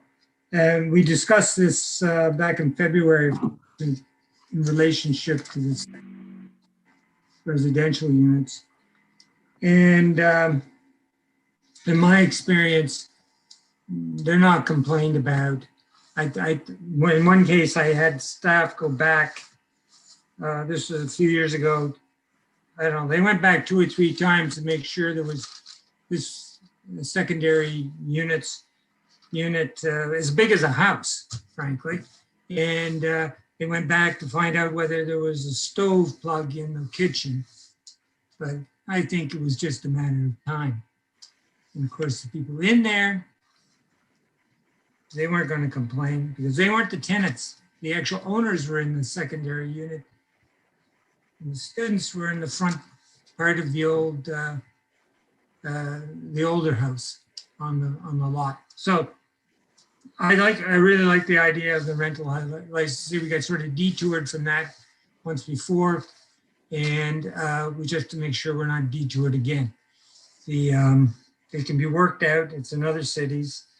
And so I had a question about that because much like Councillor Hill, which was that to do with the level of parking and how that the proposal seemed to be, it came to us prior, seemed to be related to parking as well when it comes down to the number of bedrooms, because we've heard that complaint a number of times as well.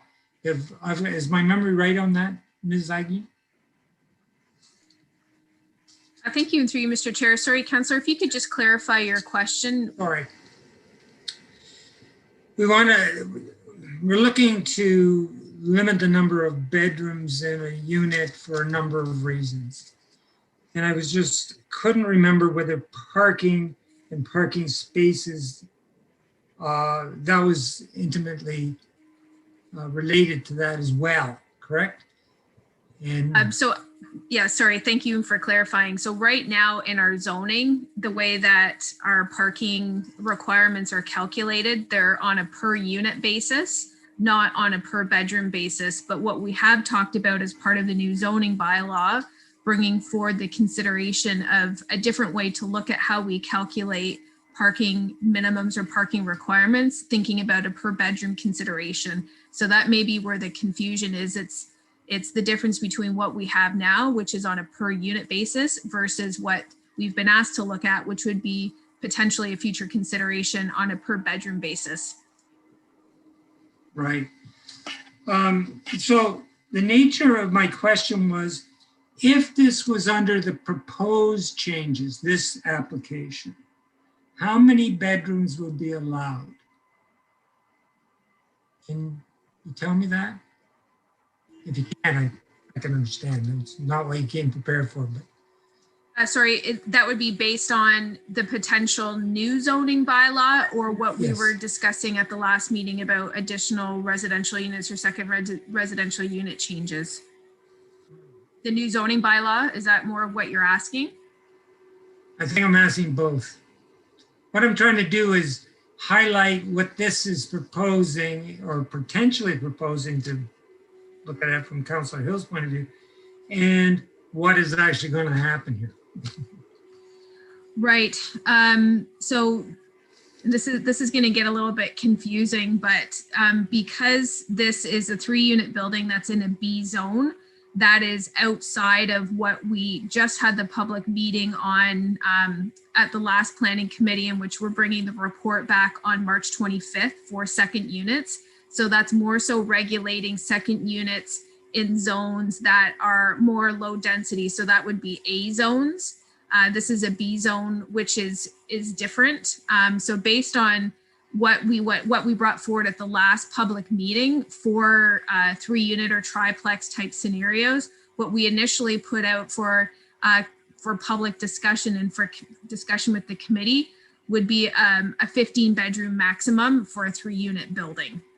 That is again something that we're bringing back on the 25th later this month for committee's consideration and decision.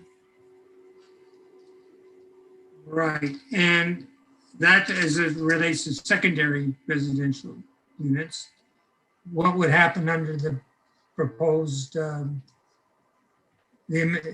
zoning bylaw changes? Would it be different or the same? So there, as part of the zoning bylaw, this is a little bit of a complicated answer. We aren't proposing major changes to take away permissions that are on properties as part of the new zoning bylaw overall at this point in time. So I don't think that you would see a major difference from what there is now. What we're trying to do is update some of the standards, but at the same time, there are legal entitlements existing with the zoning that's on properties at this present time. So it's one of those situations where we still have a lot of items to work through, but that's probably the best answer I can give you at this point without having the benefit of going back and looking at this in detail through what the draft of the zoning bylaw is at this point in time. I don't have that level of detail memorized on a property by property basis. Right. The only other thing I would add is that one thing that's concerned me is often in these situations, the students are not living so well in these circumstances either. It's not just a matter of what's happened to the neighborhood and the, what do we call them, the permanent residents. But I know I had a house next to me, which is reverted to family, thank God. But prior to that, there's a passel of students in there, each with their own lock on their own door, bedroom door. And I don't think it's very pleasant for them. In fact, in one case, we complained to them that we could hear the clock radio going off and playing for hours and hours and hours. And they barely knew the person, and she was at her boyfriend's or something. And you know, everybody was disturbed, and I just pointed out to them, no, it's not just me complaining. You don't have to live with that, right? So I know we have to have greater density as long as the student population is growing and other considerations, but there's got to be ways to do it to make it livable for everybody after the fact, right? So that's the way I look at this. But thank you for Councillor Hill for bringing it up. Thank you. Any further questions from the committee? Yeah, and I just want to point out, and Paige, I think will nod to this, when we bring in new regulations, there's always existing non-conforming use for earlier situations. So if we change parking from a per unit to a per bedroom, which I'm hopeful will happen, but that will be on a go forward basis, not on a existing zoning basis. And I do see her nodding, so I think I got that right. Thank you. So seeing no further hands, I will go back to Elizabeth and invite members of the public to raise their hand if they wish to speak to this issue. Mr. Chair, we do have a number of hands. I see that Mr. Keene has raised his hand. I'm not sure whether he wishes to speak as a member of the public or if he had some more to add. I will leave it to you to decide whether you wish him to speak now or to wait until the end of the public comments. Are there other hands that have been raised from members of the public? Because I wouldn't mind hearing from them first, but I'm not cutting Mr. Keene off. I will give him an opportunity to speak. Okay, thank you, Mr. Chair. The first on my list is Donald Mitchell. I will ask him to unmute. Hello, Mr. Mitchell. So I appreciate getting a second opportunity to speak. This time I'm going to speak directly as someone who's engaged with a lot of this as a Sydenham resident. So I don't want this associated as though it's from the Sydenham District Association. This is from myself. I live at 43 Gibson Avenue. Notwithstanding the committee's concerns, I just wanted to drill down into a couple of things that we've experienced over the past decade. So the 2-bedroom, 3-bedroom, 5-bedroom to a lot of people is closer to the target that we were hoping for in terms of number of bedrooms per individual unit.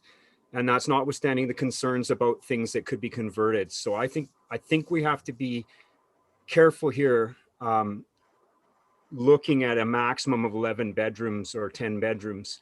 I want to raise some important things because we do often get drilled down into a certain demographic. But if we actually look at the data of where housing is going and how people are living, and we start looking at the number of households that are going to be single people, maybe 2 people living together, I don't want us to become so paranoid about delivering housing that we start focusing on the idea that one demographic is going to live in this type of housing. There is a potential that other demographics will live there and they'll need this type of housing. So I like the idea of a 2-bedroom or a 3-bedroom unit, or even a 1-bedroom, because there are a lot of people working in the city who are going to need that type of housing and they don't want to live with 5 or 6 other people.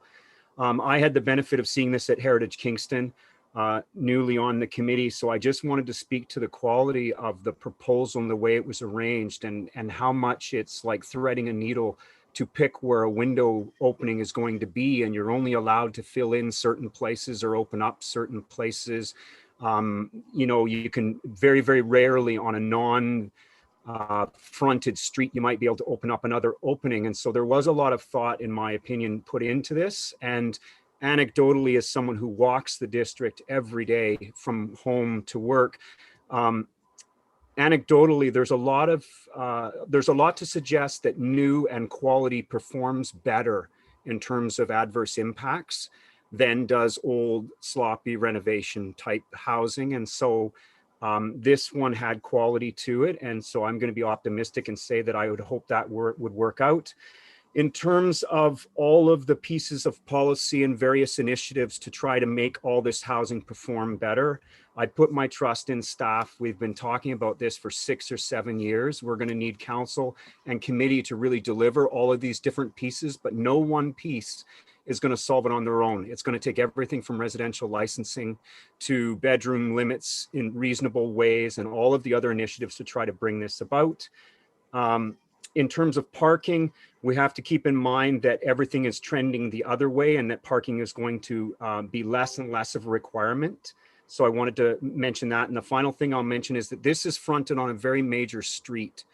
This is the location. This is going to perform very different in an area that most of our district, because I work at Sydenham Street United Church, we have this permit parking, this on-street permit parking during the day. Well, I don't where I live, which is a couple streets over from West Campus in Sydenham District. And so the impacts of parking that you often hear about with these types of houses are in areas that don't have permit parking. You have to keep in mind that these areas all are permit parking, and this is a place that's on a primary transit route. And it's very compelling argument to say that a lot of people might live here and not drive a vehicle. I want to thank you for your time and I appreciate it. Thank you, Mr. Mitchell.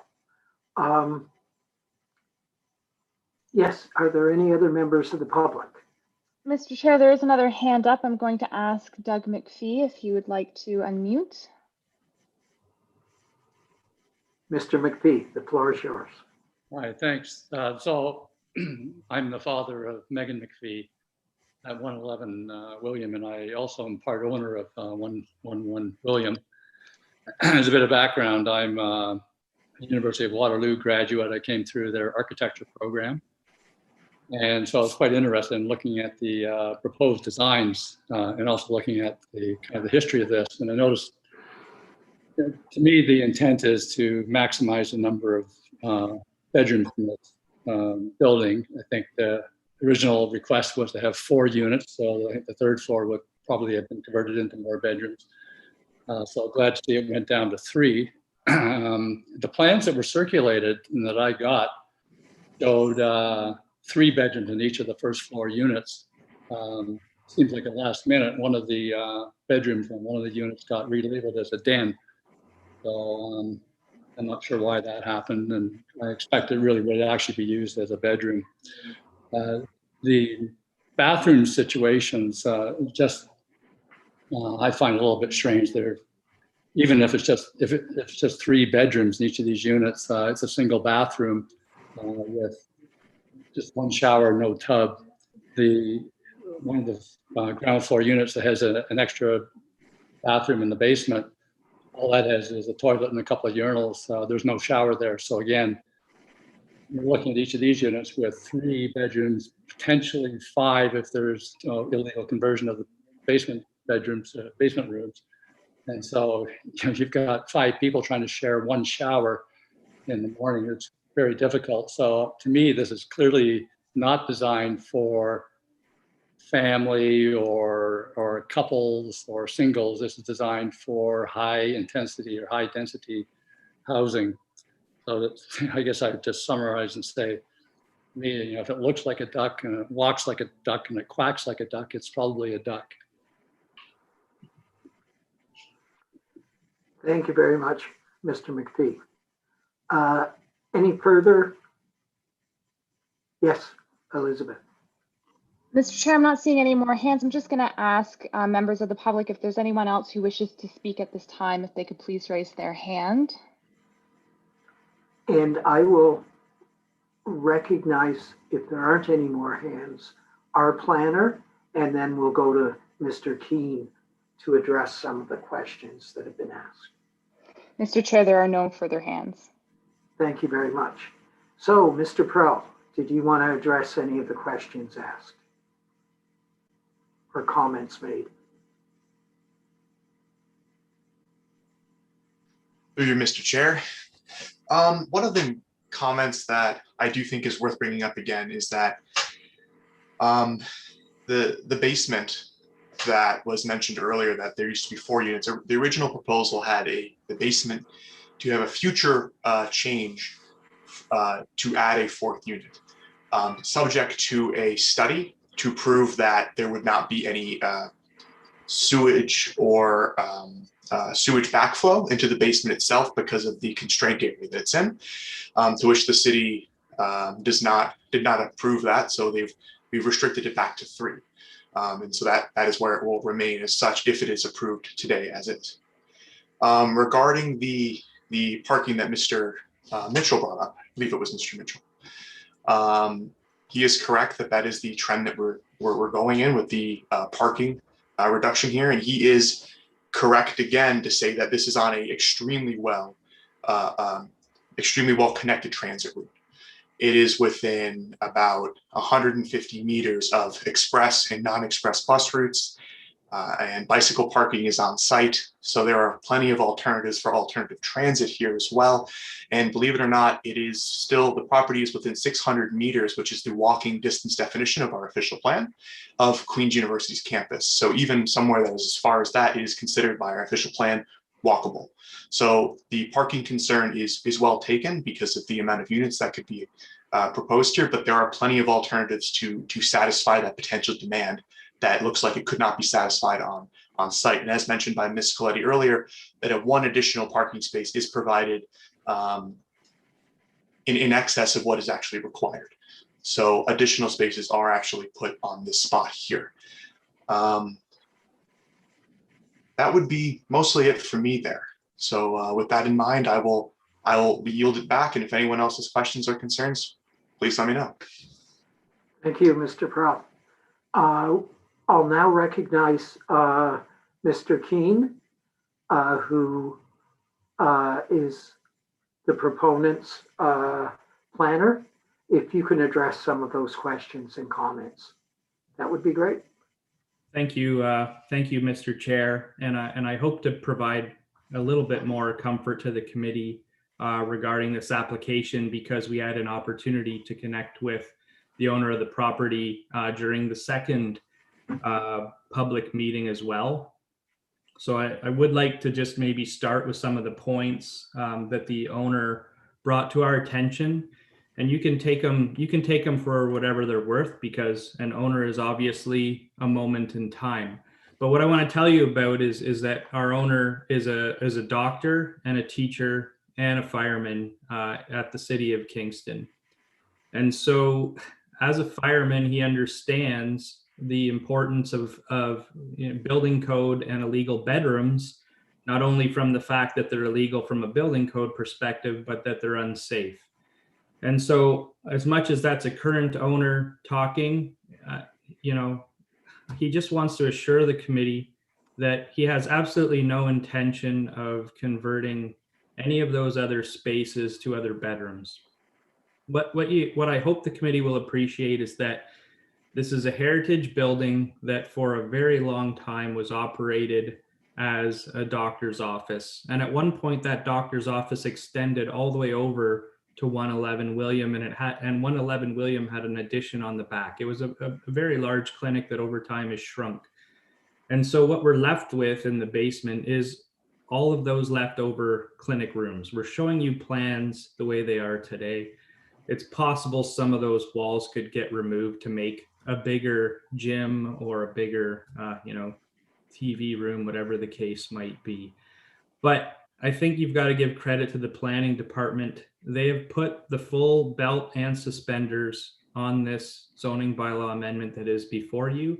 They have absolutely used all of their tools to control this development. And once you have licensing in place, then you'll have an extra tool. But for now, staff are controlling it through the private amenity requirement. So any deviation from that requirement is another application back to you. They've limited the number of bedrooms. We have one bedroom of flexibility.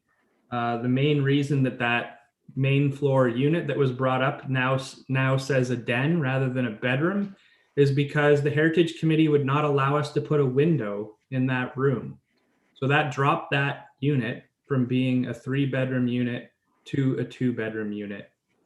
But the second floor unit is really the reason that we were seeking the extra ability for one possible bedroom. And that's because the upper unit is quite glorious in terms of the top floor is this great glorious room.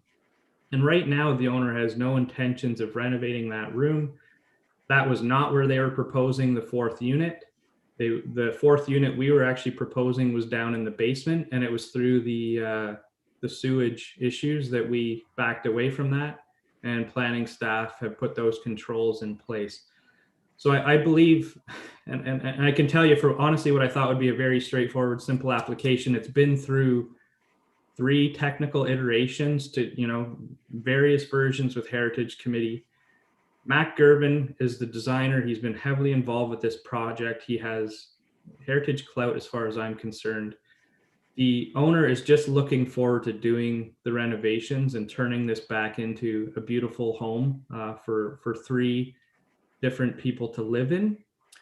For the benefit of the neighbors at 111, the current tenants that are there are moving out very soon.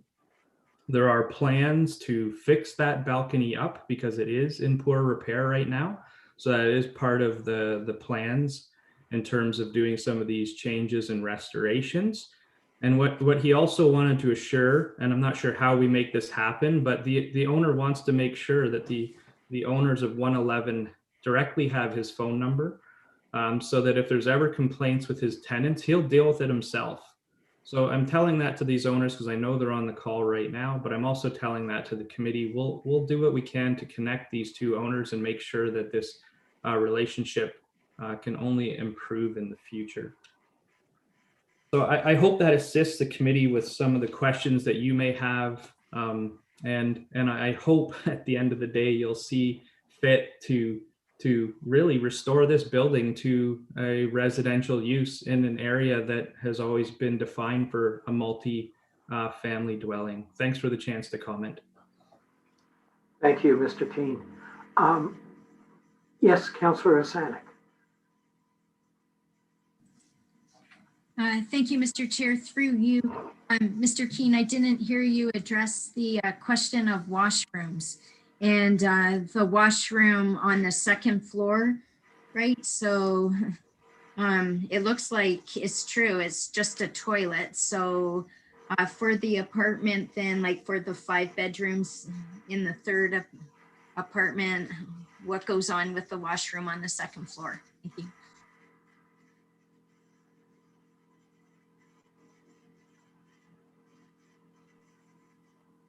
Through you, Mr. Chair, I see what you mean. I'm just looking at the latest technical floor plans. That's showing the existing bathroom with only a toilet in it. I have to think that that's a CAD glitch. I want to assure the committee that there are full 3-piece bathrooms and more than one in each of the units.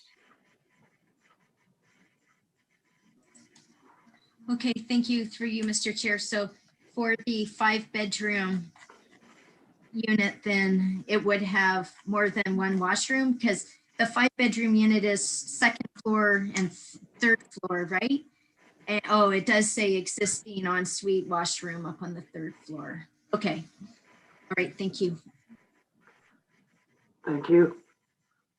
Any other questions or comments? Acting Vice Chair, could you take? I take the chair and recognize you.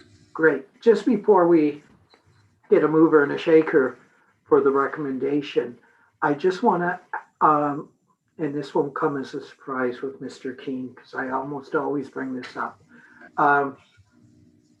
It's not something that we can force, but would the developer consider putting in an EV charger in the parking area? Because I believe within a decade, most of us will be driving EVs, and it's a lot cheaper to do it early than to leave it late. So if you could bring that up with the developer, that would be a good thing. I return the chair. Thank you, and I see you nodding, so I appreciate that. Okay, seeing no other hands, I will, yes. Madam Clerk. Mr. Chair, I might be jumping the gun here, but I just wanted to remind you that there was the supplemental report that does have a recommendation that would need to be approved prior to moving to the main motion with the original report. I appreciate that reminder. Thank you. Yes, supplemental report. There was a typo in the original And so we'll need a mover and a seconder to approve that supplemental recommendation. Councillor Hill moving and Councillor Osanek seconding. All those in favor? Carried. So the corrected one is now in place. And now we will go back to the regular, to the recommendation as amended. And again, we need a mover and a seconder. Councillor Hill and Councillor Hutchison seconding. Any questions regarding this? Seeing none, all those in favor? Opposed? None. Thank you. So I'll declare this portion of the public meeting over, and we'll turn to our next one, which should be a little more straightforward, and that's the 190, 198 Resource Road and Centennial Drive. If our city planner wishes to speak to this, that would be great. Good evening, Mr. Chair and members of the committee again. I did have a presentation prepared, but I recognize that the applicant's presentation was fairly comprehensive, and I don't believe mine would actually add very much to it. So I'll just speak quickly to the recommendation, as well as some of the items that were brought up earlier today. Maybe, I don't know, just for to jog memories, the clerk could put up slide 6 of my presentation, just so that we remember the application here. I'll remind everyone that this, the property was designated or is designated general industrial, which is meant to provide for suitable areas for a broad range of employment uses, including manufacturing, warehousing, construction, etc., as well as a variety of complementary uses, but with various controls in place to ensure that those complementary uses remain complementary. So recognizing that the existing zoning permits a use that would otherwise be a complementary use as a permitted use and has no controls on the complementary uses, we are comfortable and supportive of the fact that the amendment seeks to establish those controls on those uses. Speaking to the reduced setback from the roadway of 7.6 meters to 3.5 meters, again, we are aware of the fact that this is really based on a function of the site and are cognizant of the fact that the applicant has, along with other amendments, really sought to reduce the amount of parking required on the site, both in ratio and in dimensions. And in doing so has retained functionality of the site, but also allowed us to retain a minimum 3.5 meter landscaped perimeter around the site to ensure a viable landscape area. And again, just noting that that's a minimum 3.5 meters. You can see there are some areas that go beyond 3.5 meters. And speaking to some of the items from earlier today, earlier this evening, it was noted that we did note the snow storage comment, and as you're aware, there is an active site plan control application. So that's something we will speak to the applicant about just to get some clarity, if it's something that's meant to be literally just piled on site or trucked away somehow. With regard to trees, I just want to note that this was a concern for the local councillor as well. And we've been in contact with Councillor Chappelle and with the applicant. And as you've heard this evening, he's confirmed that 5 trees can be retained on site. And as more research and study has gone into it, they'll see if they can retain additional trees. We are anticipating that there will be a tree permit application coming probably fairly soon, at which point we'll have a little bit more detail on the exact trees to be retained and the exact number. And I should also note that through that process, there will be some compensation sought for the loss of the mature trees on site. Lastly, the last 2 items, the charging stations and permeable pavements. Again, we've noted that, and as you heard from the applicant, Those are things that we'll address through site plan, but it looks like we will be able to retain some or obtain some charging stations on site. And although I do agree and understand with the applicant's note that given the use of the site, the permeable pavement may not be viable, we'll continue the discussion and see if there are any opportunities for it and maybe some of the less trafficked portions of the site. You can advance to slide 11. I'll just quickly read out the actual recommendation. So based on review of the application, we find that the proposed light industrial development is appropriate and contributes to the range of employment opportunities within the urban boundary.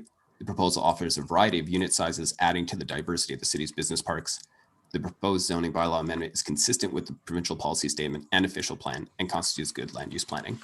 So in our view, we recommend approval of the application for the zoning bylaw amendment for this property.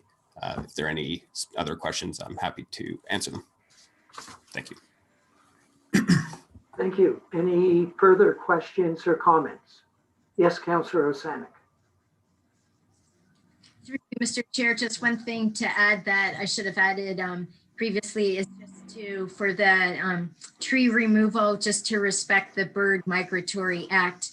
I shouldn't have to say this. It should be standard in every development application that takes down a part of a forest. But yeah, to respect the Bird Migratory Act as to the timing of the tree cutting. Thank you.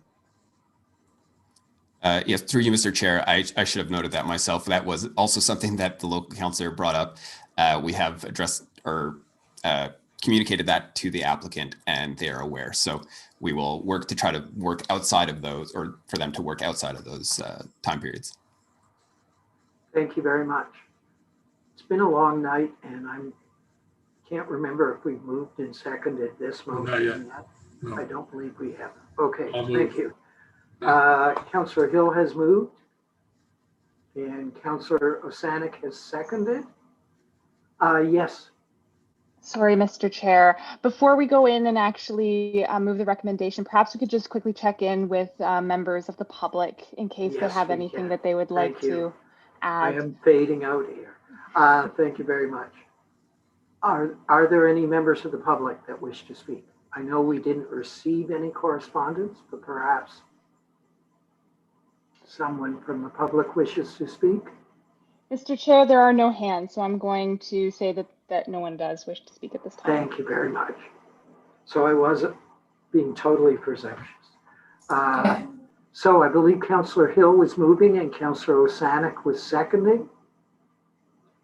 Any further questions or comments? Seeing none, all those in favor?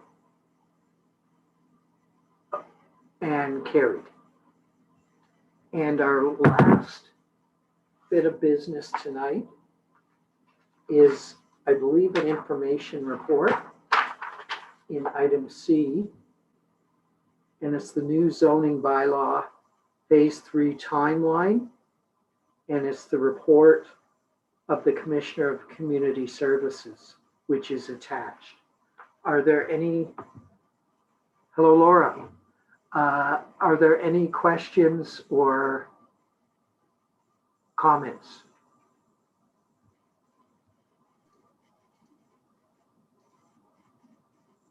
Yes. Mr. Chair, I was just going to say perhaps if staff wish to give a brief introduction to the committee and for those members of the public who are watching, perhaps it might be useful to start the conversation. Who would like to speak? Thank you, Laura. Sorry, I wasn't meaning to cut you off. Through you, Mr. Chair, thank you for the opportunity to introduce this report. So my name is Laura Flaherty. I'm a project manager in planning services. I'm in charge of our new citywide zoning bylaw project, which we have been working diligently on since I returned from maternity leave in September. So we've provided council with an update in, I believe it was November. We provided an information report identifying some of the major project milestones that we're anticipating with the hopes of bringing forward a final recommendation on the new zoning bylaw project prior to, well, in early 2022. So January is the timeframe that we're aiming for our final recommendation report. So the purpose of this information report, PC 21022, is to really identify that we've been doing a lot of coordination with the overall policy projects that we have planned for 2021. And we've identified that there are obviously a number of conflicts from a public meeting perspective and constraints with planning committee's agendas with the development application files and the major policy plan that we have coming forward. So the purpose of the information report tonight is to identify that the discussion papers that we have planned as part of the new zoning bylaw project, it would be ideal if we were able to have special meetings of planning committee scheduled so that we can have focused conversations on some really key topics that we want to be able to have public meetings and consult with the public on prior to the release of the second draft. So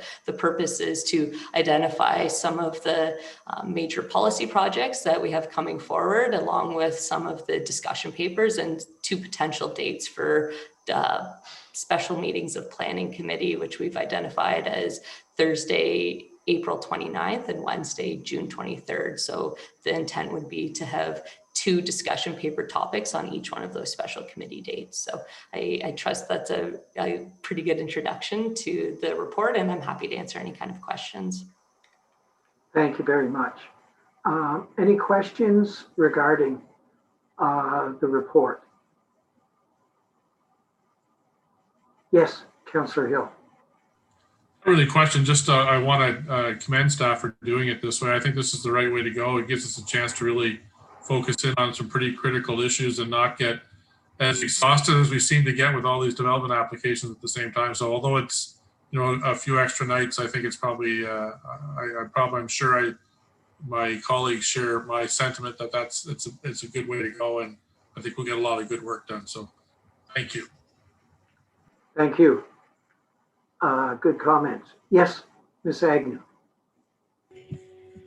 Thank you, through you, Mr. Chair. Just a couple more quick comments for the committee's information and also for that of members of the public that may be following along this evening. Planning staff have also prepared a report to come to council on the 23rd of March. And that lays out the rest of the year with respect to major policy projects that include the zoning bylaw as well as other pieces that we're working on.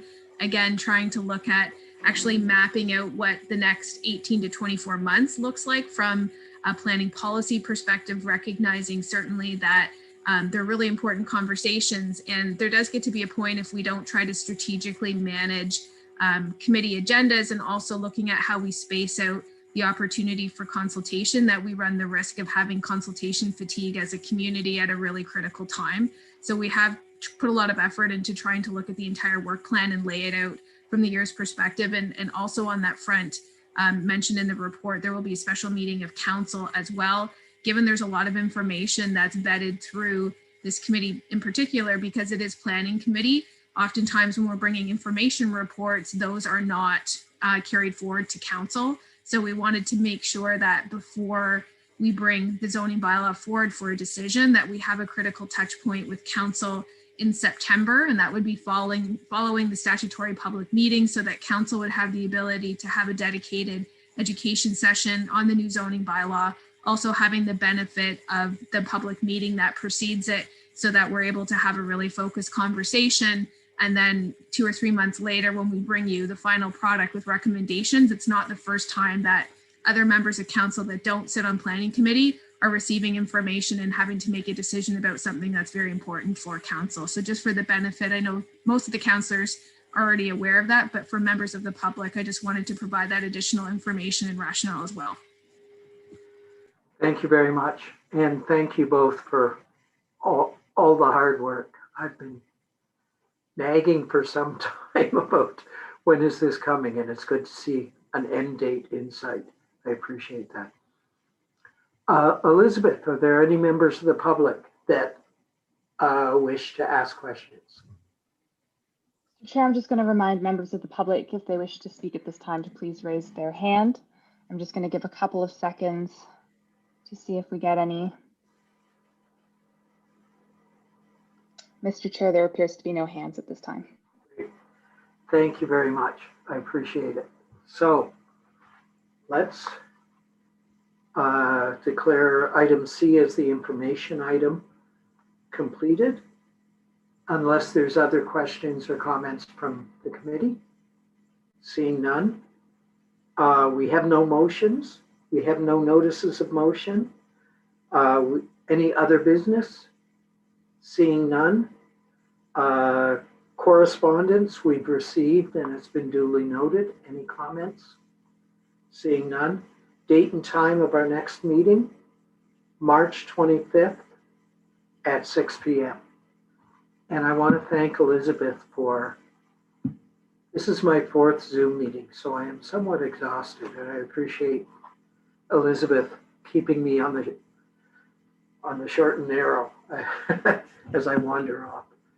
So, is there a motion to adjourn? Thank you, Councillor Hill, seconded by Councillor Hutchison. All those in favor? Carried. Take care.